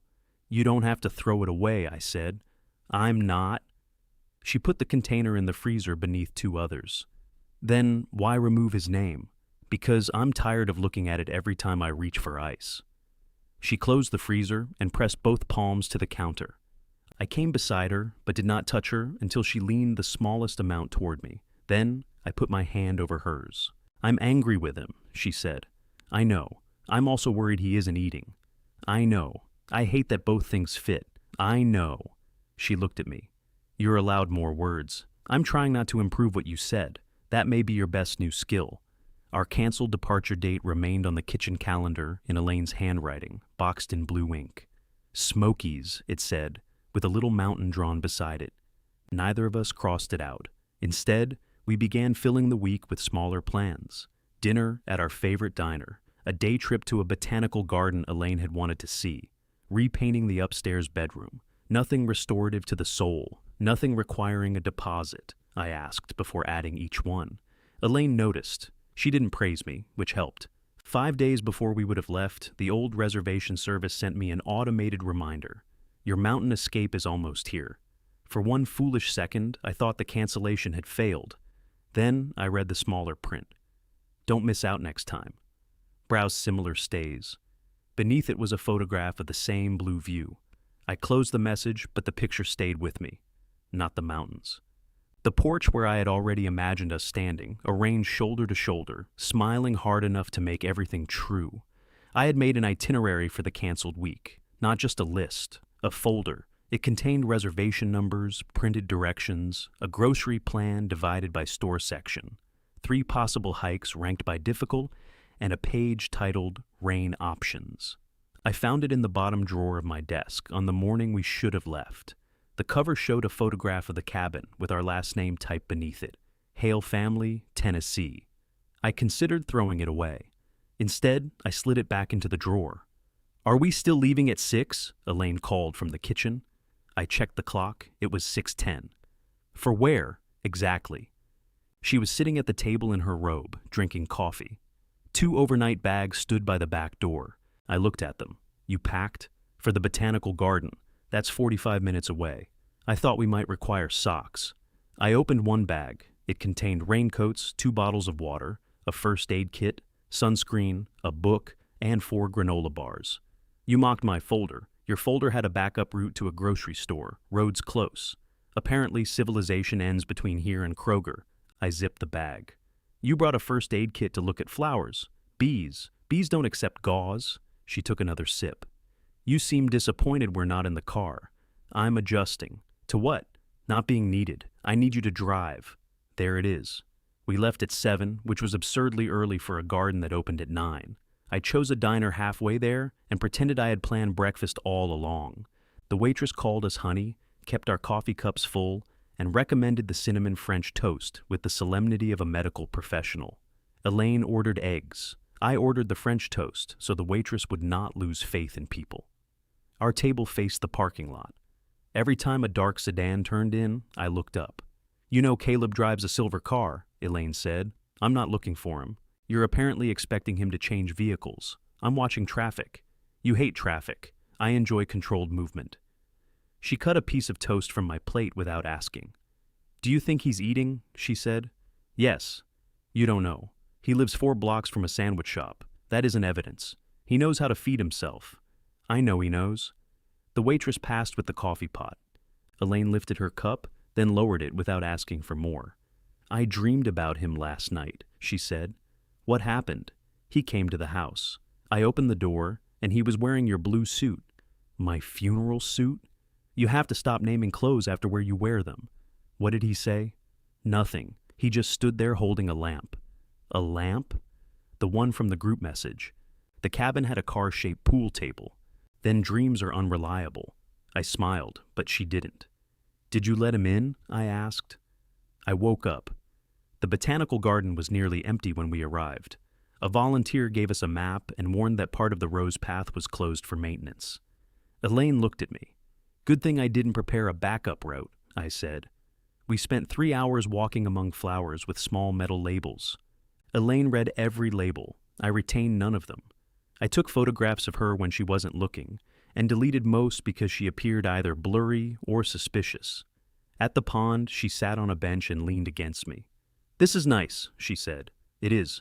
I'm still angry you canceled the trip without me. I know. I'm also glad we aren't there. I know. You don't have to sound pleased about knowing. I'm not pleased. I'm trying to accept 2 things. She slid her hand into mine. Look at you. I contain multitudes. You contain half the French toast. When we returned home, there was a message from Caleb. Can I get the pressure washer? I showed Elaine. Tell him yes, she said. Do you want to be here? It's my house. That wasn't the question. She set the garden bag on the floor. I'm not hiding, so he can visit the garage. He may not come if you're here. That's his decision. I answered that he could get it any time. He replied, Is Mom home? I typed yes. A minute passed. Can you leave it outside? No. That answer came more easily than I expected. The pressure washer was in the rear corner of the garage behind the lawnmower. I could have rolled it into the driveway in 3 minutes. A month earlier, I would have done it before he asked. He arrived at 5:30. I was sanding the windowsill in the upstairs bedroom when I heard the garage door rise. By the time I came down, Caleb had moved the lawnmower and was dragging the pressure washer toward his car. You could have waited, I said. I know where it is. Then why ask me? He straightened. His hair was cut shorter than the last time I'd seen him. The change made the tiredness in his face more obvious. Permission seemed important around here. Apparently not enough to knock. The garage was open. I heard you open it. You gave me the code. Years ago. Do you want it back? It's not a library card. He wound the hose around the machine with quick, irritated loops. What are you cleaning? I asked. My patio. Why? Because it's dirty. You hate the patio? I'm aware of my own patio. I meant you never use it. Maybe I'm starting. The conversation had become two men arguing over concrete because neither wanted to touch the actual subject. How are you? I asked. He laughed without looking at me. There it is. It's a normal question, not from you anymore. What is it from me? A trap door. I'm not asking so I can report to your mother. You report everything. She doesn't know you asked about the pressure washer? She saw the message. You showed her? I didn't hide it. He lifted the handle. One wheel caught on the lip of the garage floor, and the machine tipped toward him. I grabbed the frame before it fell. For a second, we both held it. Let go, he said. You'll drop it. I have it. I released my side. The machine thudded onto both wheels. There, he said. I survived. You've always been able to survive. Could have fooled me. He pushed it another foot, then stopped. Marisol won't answer my calls. She asked for space. So everyone keeps telling me. Who is everyone? Nora, Ben, you. Apparently there was a meeting where people learned one sentence. You asked Nora to talk to her. I asked Nora to tell her I wasn't planning to propose. Were you? No. After she told you not to. I was going to put the ring away. You brought it to her sister's house. His head turned sharply. Mom told you that. Yes. So much for privacy. Marisol told your mother. Of course she did. He shoved the pressure washer forward, then stopped again. I wasn't proposing, he said. I wanted her to see that I understood. You could have told her. I did. With the ring in your hand. It was in the box. I'm not sure that improves it. He looked at me then, and for once the anger did not arrive first. I thought if she saw it, she'd understand what I was giving up. The sentence was so honest, I nearly ruined it by answering too quickly. Giving up? I said. The plan, the whole thing. She may have needed you to understand that the plan was never yours alone. His face closed a little. I bought the ring, he said. That isn't what I meant. I know what you meant. He leaned against the machine. Did Mom make you cancel? He asked. No. She wanted you to? I didn't ask. A small, bitter satisfaction touched his mouth. Right, I was wrong not to ask her. That's not what you said in the driveway. I've had time to be wrong more accurately. He looked toward the open door leading into the house. But she agreed with you? He said. She agreed the trip couldn't happen under those conditions. So, you both decided I was the condition. Your plan was. You can separate Mom from what she does, but not me. That may be true. He hadn't expected that answer. I'm trying to get better at it, I said. You're my son. You did something wrong. Both can fit. His eyes dropped to the concrete.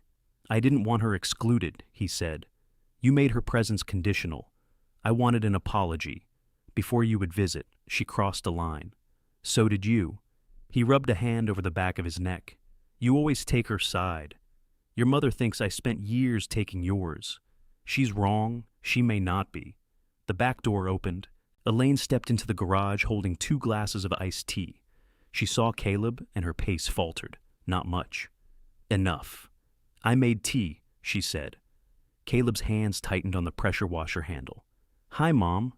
It was the first thing he had said directly to her since he walked out of our kitchen. Hi, she answered.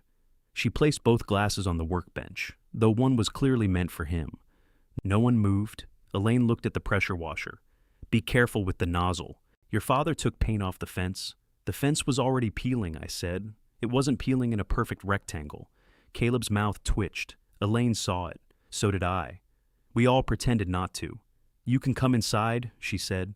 The humor vanished. I'm just here for this. I know. She waited, perhaps hoping he would add something. He looked at the tea, then at her. I'm not ready to talk, he said. Then don't. He nodded once, pushed the machine down the driveway, and loaded it into his trunk. He left the iced tea untouched. Elaine watched from the garage until his car turned the corner. You didn't follow him, she said. Neither did you. I wanted to. So did I. She picked up his glass and drank from it. That evening, she wrote him a message at the kitchen table. I knew because she read it aloud before sending, not to ask my permission, but to make sure the words belonged to her. We're having dinner here Sunday for our anniversary. Nora and Ben will be here. You are welcome. No apology is required to enter the house. Respect is required once you're inside. I love you. She pressed send. An hour later, Caleb texted me. Tell her I can't come. I carried my phone to the living room, then stopped in the doorway. Elaine was reading on the sofa. I could have delivered his sentence in 10 seconds. It was what he expected, what she expected, what I knew how to do. Instead, I typed, tell her yourself. His answer came immediately. You're unbelievable. I sat beside my wife without mentioning it. Her phone buzzed 2 minutes later. She read the message, locked the screen, and placed it face down on the table. What did he say? I asked. That he won't be here. I'm sorry. So am I. She picked up her book again, but before opening it, she sent one reply. The porch light will be on. The porch light stayed on through breakfast. Elaine had forgotten to switch it off, or she wanted me to think she had.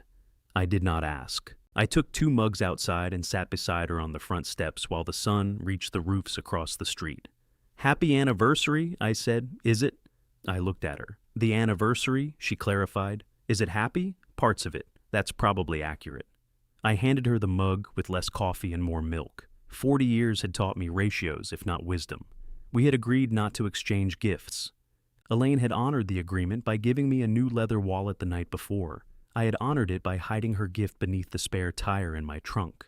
What did you get me? She asked. Nothing. Is it in the car? No. Then it's too large for the house. It isn't large. So it is in the car. I don't know why we make agreements. To create a structure for betrayal. I brought out the box. Inside was a silver necklace with a small mountain-shaped pendant. Elaine held it up by the chain. You bought me a mountain. It seemed cheaper than renting one. Are you trying to make me feel guilty? No? Good. It's pretty. I fastened it around her neck. The pendant settled against the blue sweater Caleb had given her. She touched both without seeming to notice the combination. Her gift to me was a wallet because my old one had split along the fold and begun releasing receipts into public places. Inside the new one, behind my license, she had tucked a photograph from our wedding. We were coming down the church steps. My hair was dark. Elaine's veil was crooked, and both of us were laughing at something outside the frame. You put a photograph in my wallet, I said. That's traditionally where men kept family pictures before phones. I know. I'm old, not archaeological. You asked what I wanted you to carry. I don't remember asking that. You didn't use words. She leaned her head against my shoulder. We sat there until the coffee cooled, and a neighbor jogged past with 2 dogs that appeared to be exercising him. I was cruel to Caleb, she said. The sentence arrived without warning. When? In the kitchen. I told him he turns disappointment into debt. You were right. That doesn't answer me. You can be right and cruel. Yes. I waited. I knew exactly where to put the knife, she said. I wanted him to understand, but I also wanted him to hurt enough to stop. Did he? He hurt. That wasn't what you asked. No. She rubbed her thumb over the mug handle. I'm not apologizing for warning him about the proposal. You shouldn't. I could apologize for how I said it. You could. I'm not doing it as the price of seeing him. No. We had become very talented at agreeing after the person we were discussing had removed himself from the room. I keep thinking about Leah, she said. What part? She tried to tell me what was happening in their marriage. I listened, but I didn't challenge him. Not really. You thought it wasn't your place. I told myself that. What do you tell yourself now? That I was afraid he would do exactly what he's doing. Stop speaking to you. She nodded. The porch light shone above us, pale and useless in the morning. I was afraid too, I said. That's why I kept fixing it. You didn't fix it. No, you delayed it. For years. That's not nothing. It was the closest she had come to defending the habit she wanted me to break. We ate breakfast at the diner where the waitress had recommended the French toast. She recognized us and asked why we weren't in Tennessee. Family weather, Elaine said. The waitress nodded as if that appeared on the local forecast. She brought us a piece of chocolate pie with 1 candle in it because 40 candles would have violated fire regulations. At noon, Nora called to ask whether 5 o'clock meant 5 or Dad 5. 5, I said. So 4:30. 4:45 is respectful. Ben says arriving early is hostile. Ben has arrived early to every event I've hosted. He waits in the car. That explains the sightings. After the call, I began cooking. Our anniversary dinner had originally been reserved at Founder's Table in Tennessee. The menu online featured words like reduction and foraged, which usually meant a person left hungry but impressed. At home, I made pot roast, mashed potatoes, carrots, and the green beans Elaine liked with too much garlic. She came into the kitchen while I was peeling potatoes. You're making enough for 10, leftovers. We have enough food in this house to survive a weather event. Family weather. Exactly. She opened the silverware drawer and counted forks. 4, she said. Correct. She took out a 5th. I kept peeling. Do you object? She asked. No. Do you think it's pathetic? No. Hopeful? I think it's a fork. It can be both. She set 5 places. Caleb's usual chair remained between Nora and me, the chair that gave him enough room to lean back and turn any dinner into a performance. At 2, I drove to pick up the cake. I had found a small bakery owned by a woman named Denise who listened to my description of not sweet buttercream and said, "Every husband says that. Every wife means something different." She made a vanilla cake with raspberry filling, plain white frosting, and 4 small roses on top instead of 40. When I returned, Elaine stood in the kitchen holding the bakery box open. You looked, I said. It was making a sound. Cake doesn't make sounds. This one wanted air. What do you think? She touched a finger to the frosting along the cardboard edge and tasted it. Too sweet. I can take it back. She took another taste. It may improve. I hid the cake in the refrigerator, though hiding an object after the person had inspected it felt ceremonial. By 4:30, the roast was done, the kitchen was clean, and I had adjusted the dining room thermostat 3 times. Elaine caught me straightening Caleb's fork. Leave it, it's crooked, so is the pantry door. I fixed the pantry door. You believe you did. The doorbell rang at 4:41. Hostile, I said. Nora came in, carrying flowers. Ben followed with a bottle of wine and a cloth tote bag that clinked. What's in the bag? I asked. Emergency wine, he said. You're holding wine. That's scheduled wine. Nora kissed both of us and stepped back to inspect Elaine's necklace. Dad bought you a mountain? He couldn't get a refund. I thought we weren't going to joke about the trip today, I said. We weren't going to blame anyone, Nora said. Jokes are governed by a separate treaty. She saw the 5th place setting. Her eyes moved to her mother. He said he isn't coming, Nora said. I know, Elaine replied. Okay. Nobody removed the fork. Dinner began carefully. We talked about Ben's project, Nora's client, the botanical garden, and the diner waitress who had enforced pie before noon. Ben poured the scheduled wine. The emergency wine remained beside his chair. The roast was tender enough that Nora accused me of using a pressure cooker. I don't trust pressure cookers, I said. You trust an appliance with blades that liquefies food. A blender announces its intentions. Pressure cookers do too, Ben said. People ignore the manual. Thank you, Elaine told him. That's the theme of the month. We all heard it. She looked startled that she had said it. Nora pointed her fork. Separate treaty. Sorry. Ben lifted his glass. I have a toast. Is it architectural? I asked. It has a foundation. He stood, though the ceiling was low enough to make standing feel ambitious. To Martin and Elaine, he said. 40 years is a long time to keep choosing a person after learning how they load a dishwasher. I load it correctly, Elaine said. Please don't interrupt the foundation, Nora told her. Ben continued. You've made room for me in this family even when the room assignments were apparently controversial. You've shown us that staying together isn't the same as never getting angry, and that love can survive strong opinions about canned soup. It cannot, Elaine said. Mom, sorry. Ben smiled. I hope the next 40 years are quieter. That sounded like a threat, I said. We drank. Caleb's empty chair remained between us, taking up more space than a person would have. After dinner, I brought out the cake. Elaine took one bite and closed her eyes. Well, I asked. It's wrong. My shoulders fell. It's close, she added. How close? The cake at our wedding had seeds in the raspberry filling. You complained about the seeds for 3 days. I remember them fondly. Nora laughed. You two have spent 40 years editing the same cake. That may be marriage, Ben said. Is everything marriage to you now? She asked. I prepared a toast. I have excess material. We ate all but 2 slices. Nora gave us a framed photograph from the previous year's trip. The 4 of us stood on a porch in North Carolina, with Ben and Marisol at the ends. Caleb had one arm around Marisol and the other around Elaine. Everyone looked windblown and genuinely happy. Nora realized too late which photograph she had chosen. I ordered it before, she said. It's beautiful, Elaine replied. You don't have to display it. I want to. Mom, it was a good day. This doesn't make it false. She placed it on the mantel. There was wisdom in that, though I suspected there was also defiance. We moved to the living room. Ben opened the emergency wine. Nora put on music from the year we were married and forced us to dance. I don't dance, I said. You danced at your wedding. I had fewer known limitations. Elaine took my hand. We moved carefully between the coffee table and sofa while Nora laughed and Ben attempted to photograph us without making it obvious. Elaine rested her cheek against my chest. You're counting, she said. I like to know where I am. That has not helped you so far. The song ended. Then another began, slower and less familiar. For a while, the evening became what the mountain trip had been supposed to prove. Not perfect, not complete, but warm. Nora told a story about finding Ben sitting in their parked car 40 minutes before Thanksgiving. Ben defended early arrival as a form of spiritual preparation. Elaine laughed until she had to remove her glasses and wipe her eyes. At 9:30, Nora began gathering plates.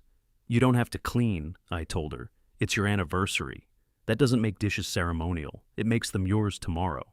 Ben carried wine glasses into the kitchen. Nora wrapped the remaining cake and placed it in our refrigerator with a note that said, Do not freeze for Caleb, which she crossed out before I could pretend not to see it. They put on their coats. At the door, Nora hugged her mother first, then me. I'm sorry he didn't come, she whispered. So am I. You did good tonight. I cooked meat. You know what I mean. Ben shook my hand and then pulled me into a hug halfway through, a maneuver that trapped my right arm between us. 40 more, he said. I'll be unreasonable by then. You have a foundation. They drove away. Elaine left the porch light on. Inside, we stood amid the pleasant wreckage of dinner. 5 plates were stacked beside the sink. 1 remained clean at Caleb's place. I'll put it away, I said. Not yet. The doorbell rang. Elaine and I looked at each other. Through the narrow glass beside the door, I saw Caleb standing on the porch. He held a gift bag in one hand. In the other, he held the green ring box. I opened the inner door but left the storm door closed. Caleb looked at the glass between us. Happy anniversary, he said. Thank you. Elaine stood several feet behind me. I could feel her there without turning. Caleb lifted the gift bag. I brought something. Then he raised the hand holding the ring box. And I need you to take this. No. His eyebrows rose. You don't even know why. You want me to keep it. I don't want it in my house. Then return it. I can't. Why? Because the store has a policy. I meant return it to your house. He lowered both hands. Can I come in before we discuss where I store my failures? You're welcome inside. I opened the storm door, but he didn't move. What's the condition? He asked. Respect. That's vague. So is family. His attention shifted past me. Did she tell you to say this? No, Elaine said. Caleb looked directly at her for the first time. She wore the mountain necklace over the blue sweater. His eyes caught on it, and something in his expression tightened. I thought you said no apology was required, he said. It isn't required for you to enter. What happens after? We talk. About what? Why you're here? I'm here because it's your anniversary. You said you weren't coming. I changed my mind. That isn't why. He laughed once. This is why I didn't want to come. Every answer is evidence of another answer. I stepped aside, leaving the doorway clear. You can come in and speak honestly, I said. Or you can come in and eat cake without speaking at all. But you can't come in expecting your presence to erase the last month. I don't expect it to erase anything. You brought a gift and a problem for me to store. I brought the ring because you helped cause this. Elaine inhaled behind me. I kept my hand on the storm door. Then take it with you. You canceled the trip. Yes. Mom talked Marisol out of trusting me. No. You told her about the ring. Yes. But none of you caused anything. I shouldn't have described the ring to her. I apologize to you for that. That doesn't fix it. No. And canceling the cabin? I was wrong to do it without asking your mother. Caleb blinked. Behind me, Elaine did not move. I'm sorry for making that decision alone, I continued. I'm sorry I disregarded Nora and Ben. I'm not sorry we stayed out of a house where your mother was expected to earn her place. So, you're sorry in the one way that keeps you right. Possibly. He looked at Elaine. And you... She came closer, stopping on the other side of the threshold. I'm sorry I used the cruelest words I had, she said. You mean the debt thing? Yes. It was rehearsed? No. Cruelty can be spontaneous. Despite himself, Caleb nearly smiled. Elaine continued, I wanted to stop you. I also wanted to hurt you enough that you would understand how serious I was. Well, congratulations. I'm not proud of that. But you're not sorry you interfered. No. So, we're back where we started. We were never going to repair this by deciding one person was completely wrong. You all managed to decide that about me. No, I said. You decided we had. He looked toward the living room. Nora's framed photograph sat on the mantel. From the porch, he could see himself with his arms around Marisol and Elaine, captured in a year when both women trusted the shape of the moment. Where are Nora and Ben? He asked. Gone home. So I missed dinner. You said you weren't coming, Elaine replied. I know what I said. There's pot roast. I'm not hungry. There are lies we challenge and lies we set a plate beside. Elaine opened the storm door wider. Come in. Caleb stepped backward. I knew this was a mistake. Why? She asked. Because we didn't pretend? Because you needed me to crawl. No. You've had me outside this family for weeks. You put yourself outside. There it is. Everything I feel is something I did to myself.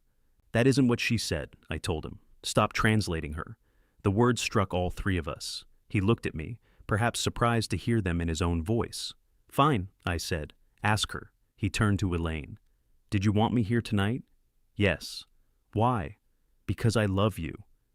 Do you like me? Her face shifted. That took too long, he said. He turned and walked to his car. Elaine moved toward the porch, but I put one hand against the frame. I did not touch her. I simply stood where following him would require us to decide together. He asked if I like him, she said. I heard. I should answer. He didn't wait. He's in the driveway. Then he can come back. What if he doesn't? The question contained every pursuit she had ever made and every apology she had offered before she was ready. I don't know, I said. Caleb got into his car. The interior light went out. He did not start the engine. Elaine and I stood at the door for another minute.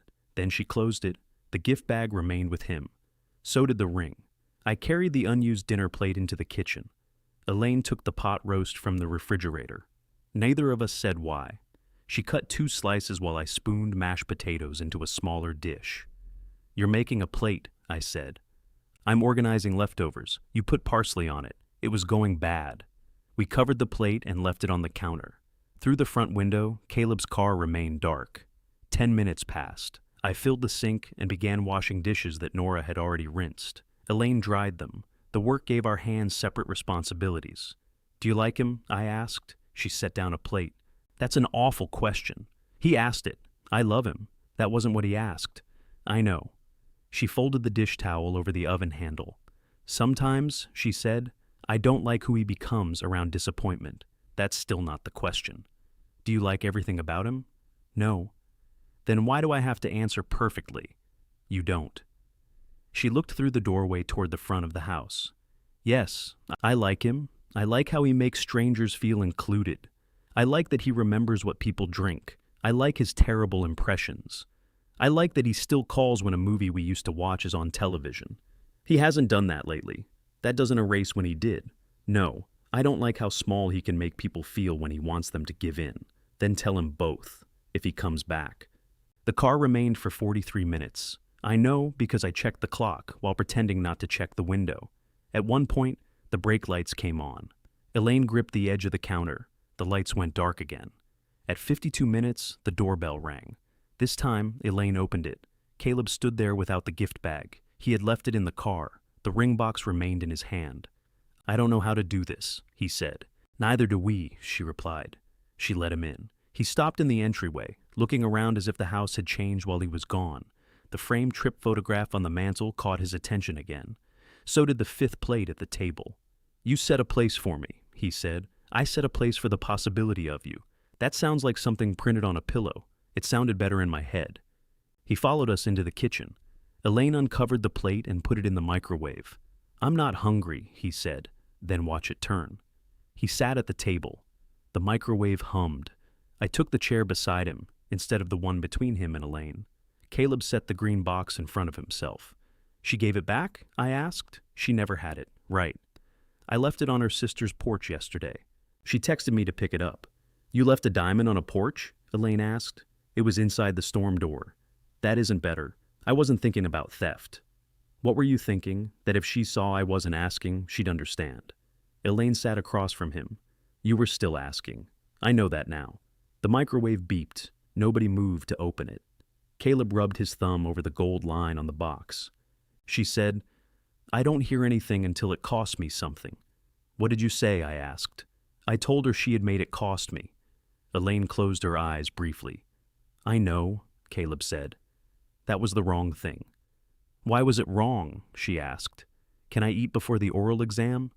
She stood, removed the plate, and set it in front of him. He took one bite, then another. His claim not to be hungry collapsed rapidly. I cut a piece of anniversary cake and put it beside him. Too sweet, Elaine said. Caleb tasted the frosting. It is. I raised you well in one area. He looked at her. I didn't come back to apologize for everything. I didn't ask you to. You're waiting for it. I'm waiting for you to speak. Those feel like the same thing with you. Then tell me that. I just did. She nodded. He stared at the cake. I wanted you to call me. I did. I mean after. After you ignored me? Yes. Why? He dragged the edge of his fork through the frosting. Because if you kept calling, then I knew you didn't believe what you said. What did I say? That I was doing to Marisol what I always do. I said you turned disappointment into debt. Same thing. No, it isn't. His head lifted sharply. Then Elaine said, but I understand why it felt the same. The anger lost its next step. She folded her hands on the table. You think I have a permanent judgment of you, don't you? No. You always know what I'm doing wrong. I say what I think. Exactly. You want me to lie? I want you to be my mother before you're the prosecutor. She flinched. I nearly intervened.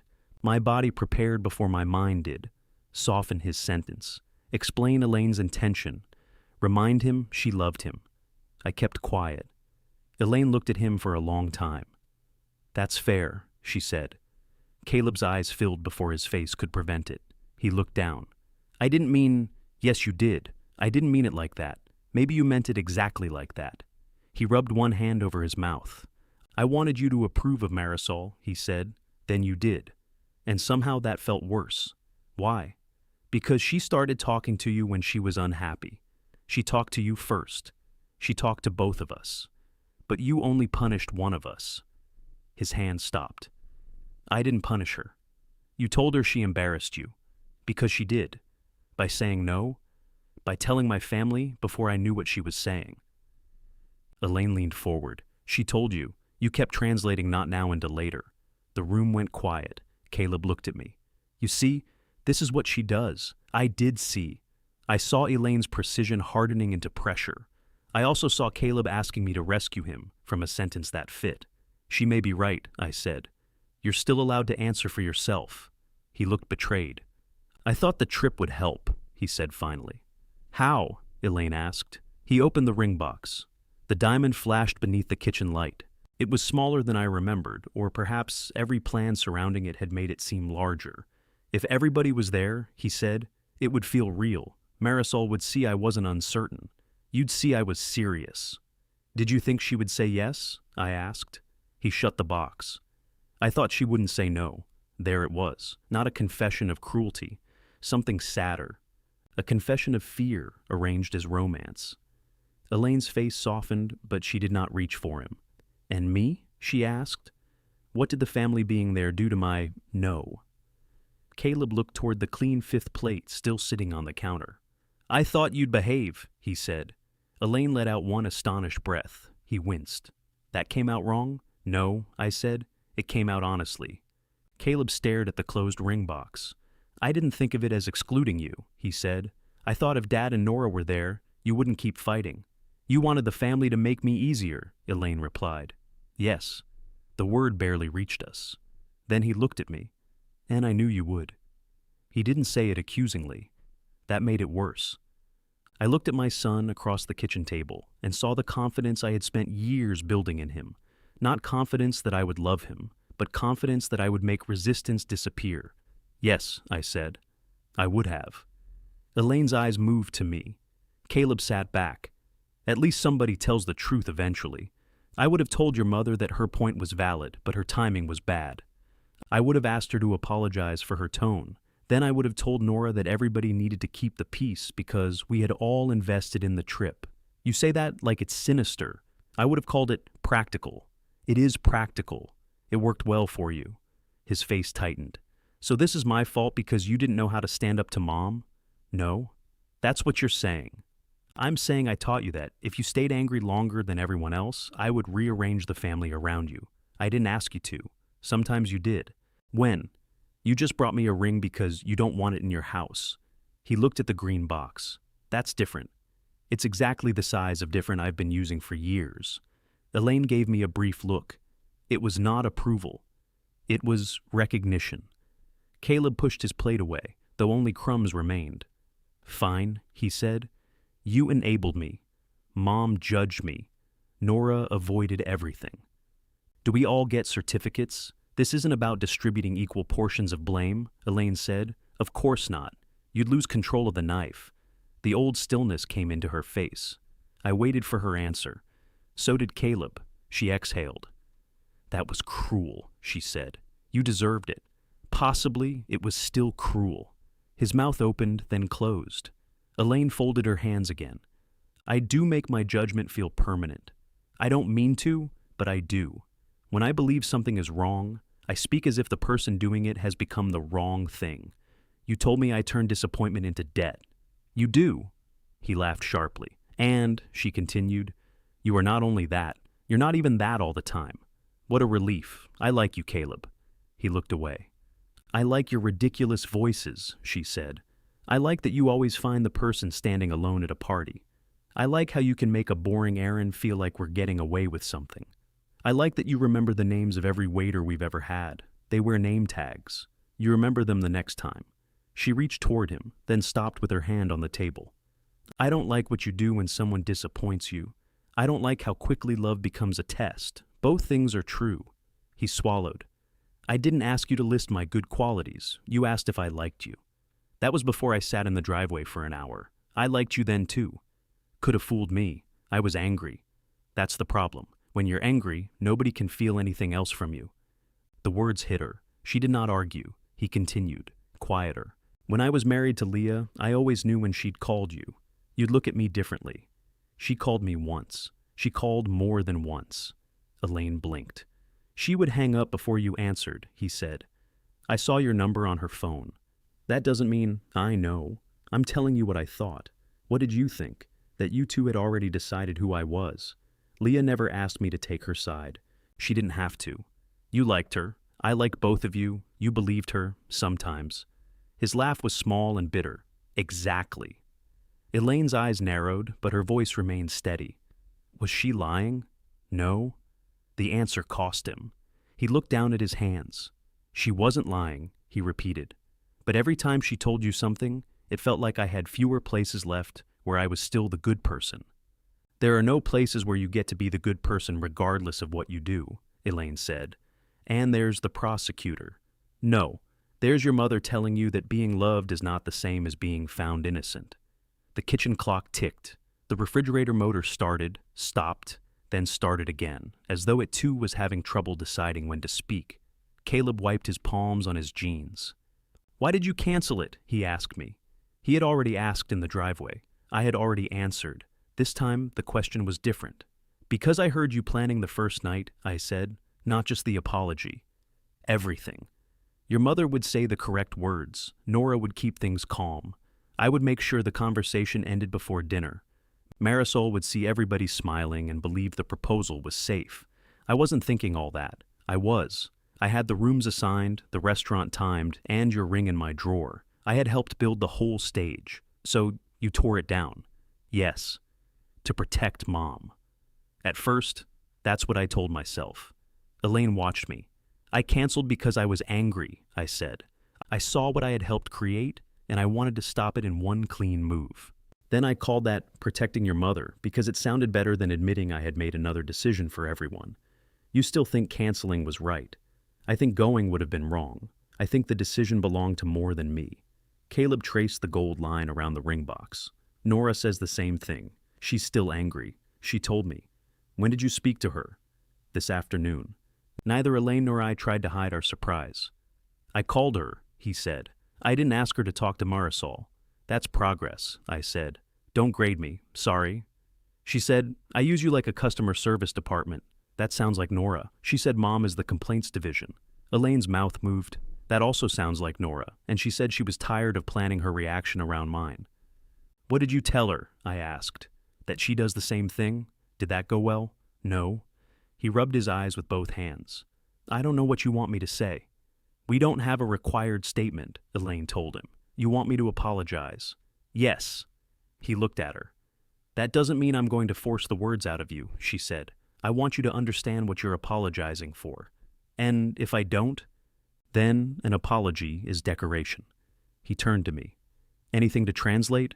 "No." "Nothing?" "I think she means what she said." "That has never stopped you before." "No." He looked at the ring box again. "I'm sorry I tried to make the trip happen without you," he told Elaine. She remained still. "I'm sorry I told Dad everybody would make you apologize. I didn't think of it as everybody making you, but that's what I expected." "Yes," she said. "I thought you'd back down if Nora was there."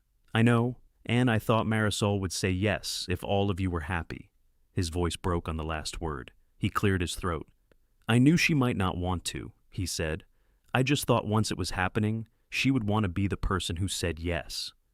Elaine's eyes filled. "I'm sorry," he said. It was not a complete apology. It did not include the weeks of silence, the accusations, the replacement trip, or what he had said about not having a mother. It was the piece he understood. Elaine accepted only that piece. "Thank you," she said. He nodded and reached for the ring box. "What do I do with this?" he asked. The question was aimed at me. "I don't know. You always know. I usually have suggestions." "Do you have one now?" "Respect what Marisol asked for. She asked me to leave her alone. Then do that." "For how long?" "That sounds like a question for her.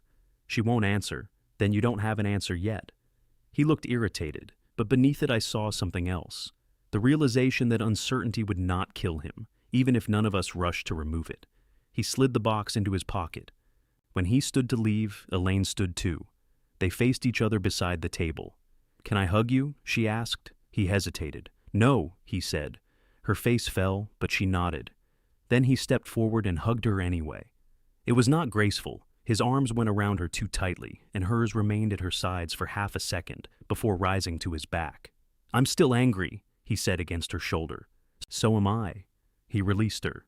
At the door, he handed me the anniversary gift.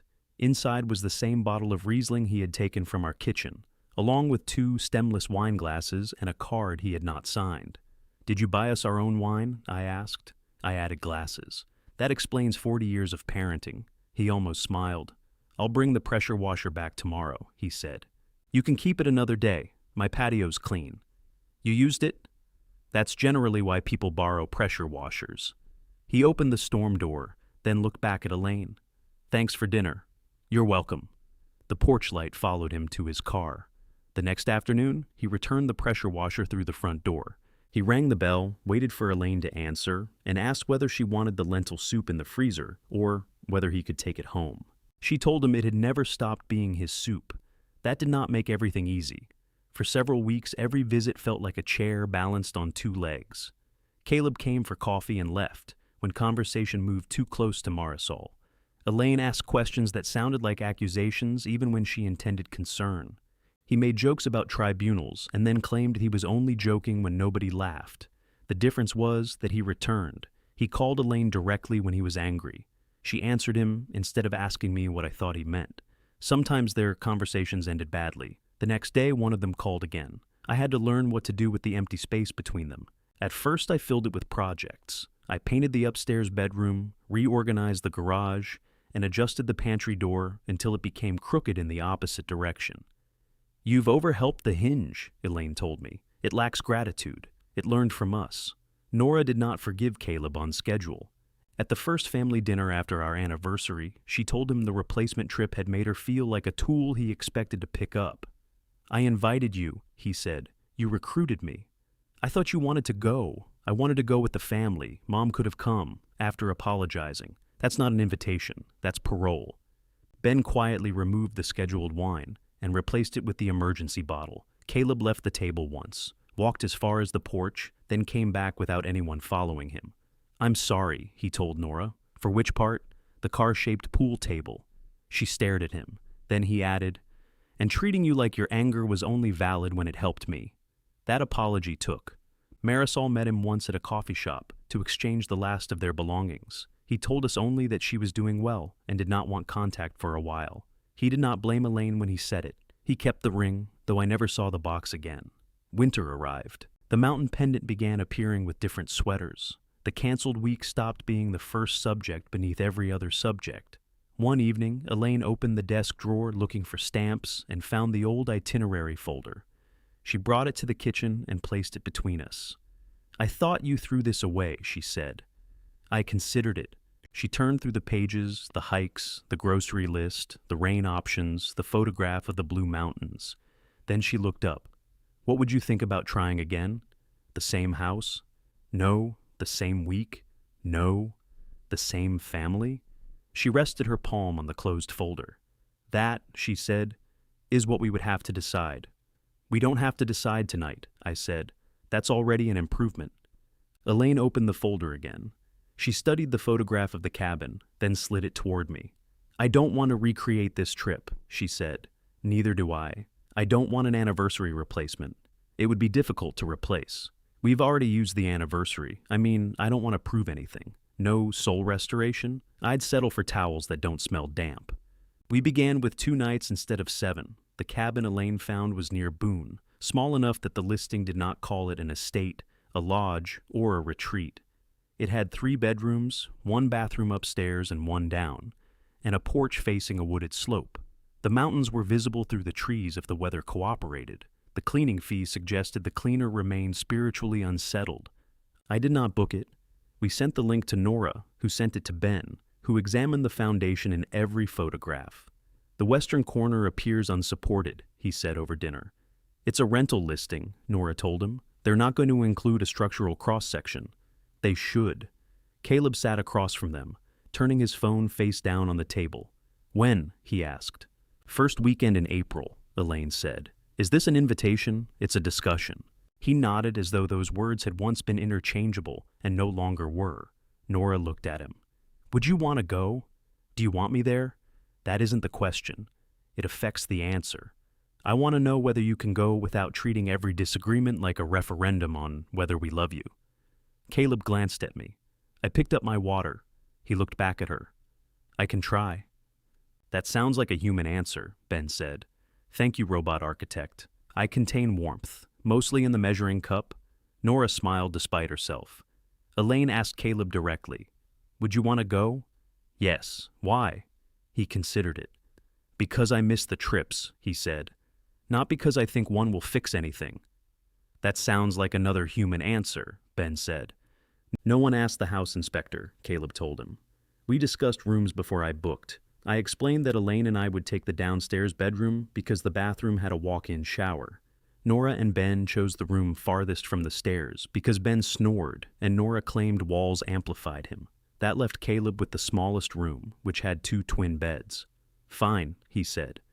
"You can take the larger one upstairs," Nora offered. "No, you two should have it." Nora narrowed her eyes. "Are you being noble, so we have to praise you? I'm trying to avoid sleeping beside Ben." "Human answer," Ben said. "I made the reservation after every person said yes.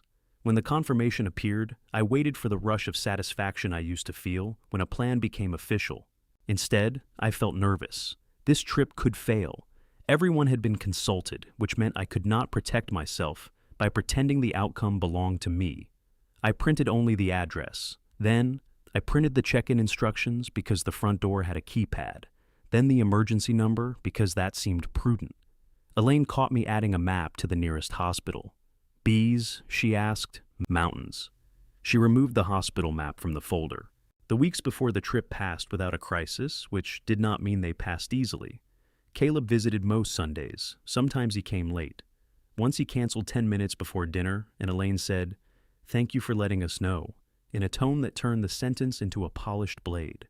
He did not speak to her for the rest of the evening. The next morning, he called. "That sounded like a punishment," he told her. "It was. I thought we weren't doing that. We are trying not to." She apologized. So did he. Marisol remained gone. Caleb stopped asking us whether she had called. He told me once while helping repaint the upstairs trim that he had returned the ring. "Did the store take it?" I asked. "Eventually?" "What does that mean?" "It means a man named Dennis and I have different interpretations of 30 days. Did you win? I got store credit. What will you buy?" "I don't know. Maybe a watch. A proposal you can wear." He looked at me. "Too soon?" I asked. "By several years." He laughed anyway. We left for Boone on a Friday morning in 2 cars. Nora and Ben drove together.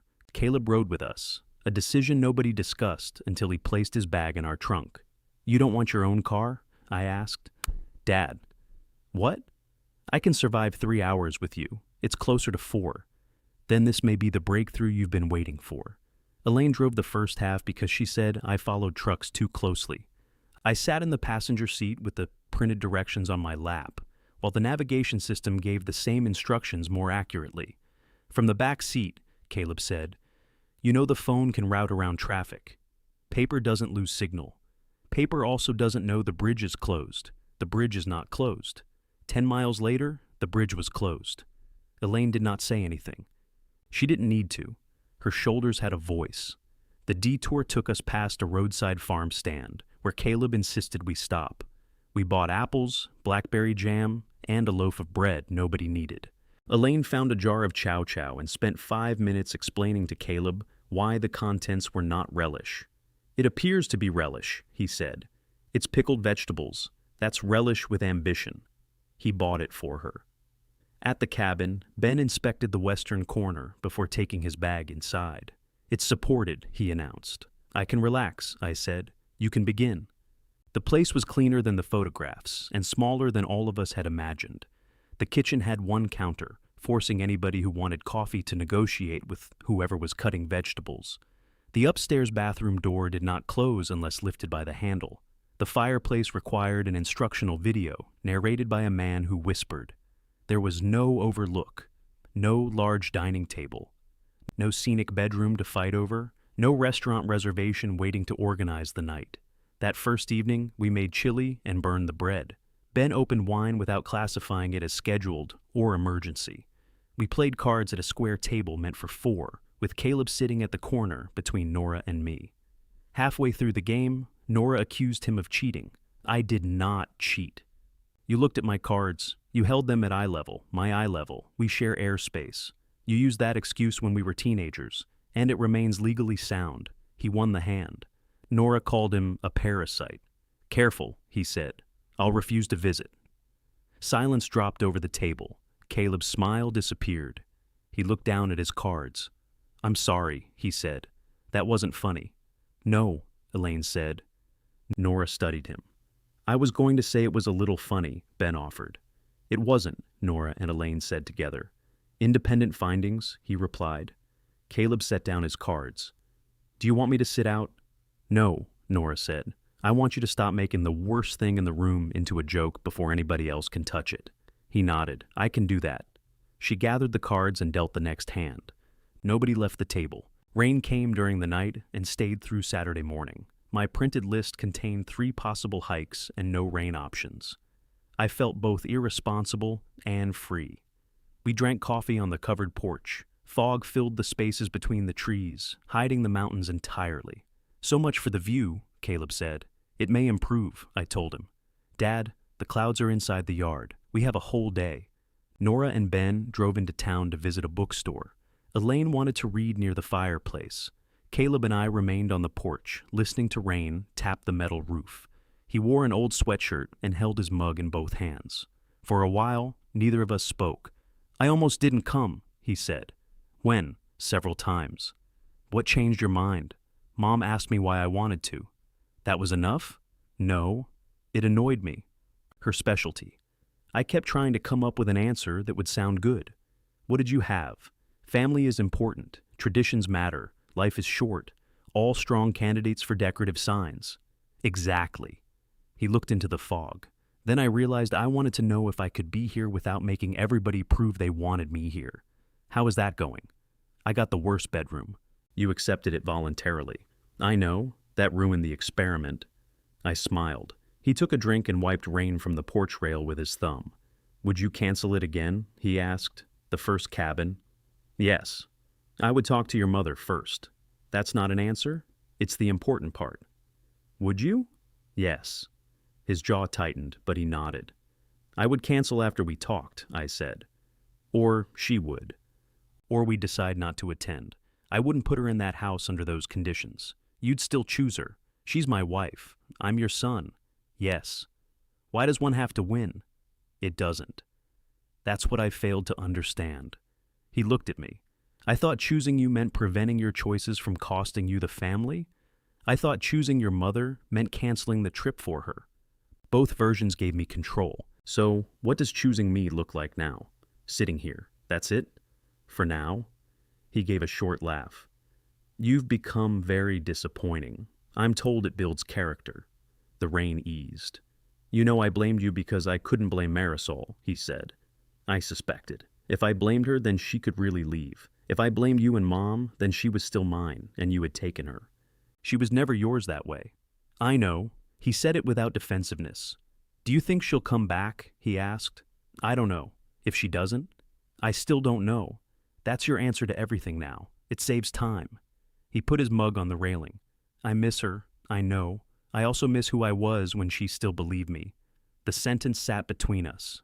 You can't make her believe you, I said. No, you can become somebody you believe. That sounded like a decorative sign.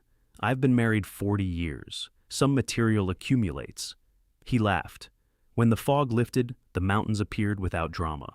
1 minute, there were only wet branches. The next, a long blue ridge rested behind them. Caleb called Elaine outside. Your mountain came back, he told her. It wasn't mine. She stood beside him at the rail. Their shoulders did not touch, but they were close enough that they could have. We hiked that afternoon on the shortest trail I had not printed. Nora chose it from a sign at the trailhead. The path was muddy, and Ben's carefully researched boots leaked. Caleb offered him dry socks from his backpack without making a joke. At the turnaround, Nora asked me to take a photograph. I arranged everyone against the ridge, then told Ben to move left, Caleb to move right, and Elaine to lift her chin. Martin, Elaine said, the sun is behind you. Get over here. I'm taking the picture. Set the timer. The ground isn't level. Ben took the phone from me. I understand foundations. He balanced it against a rock, set the timer, and hurried into place. I stood at the end beside Elaine. No, she said. Center. That will separate you and Caleb. We'll survive. She took my hand and pulled me between them. Nora stood on Caleb's other side, Ben beside her. The phone began blinking. Everybody look, I said. Stop directing, Elaine told me. The shutter clicked while Caleb was laughing and Nora was turning toward him. Ben's eyes were closed. Elaine's hair had blown across her mouth. It was not the picture I would have planned. The timer flashed again. I started to step forward to fix it, but Elaine tightened her hand around mine, so I stayed in the center and let the next picture happen.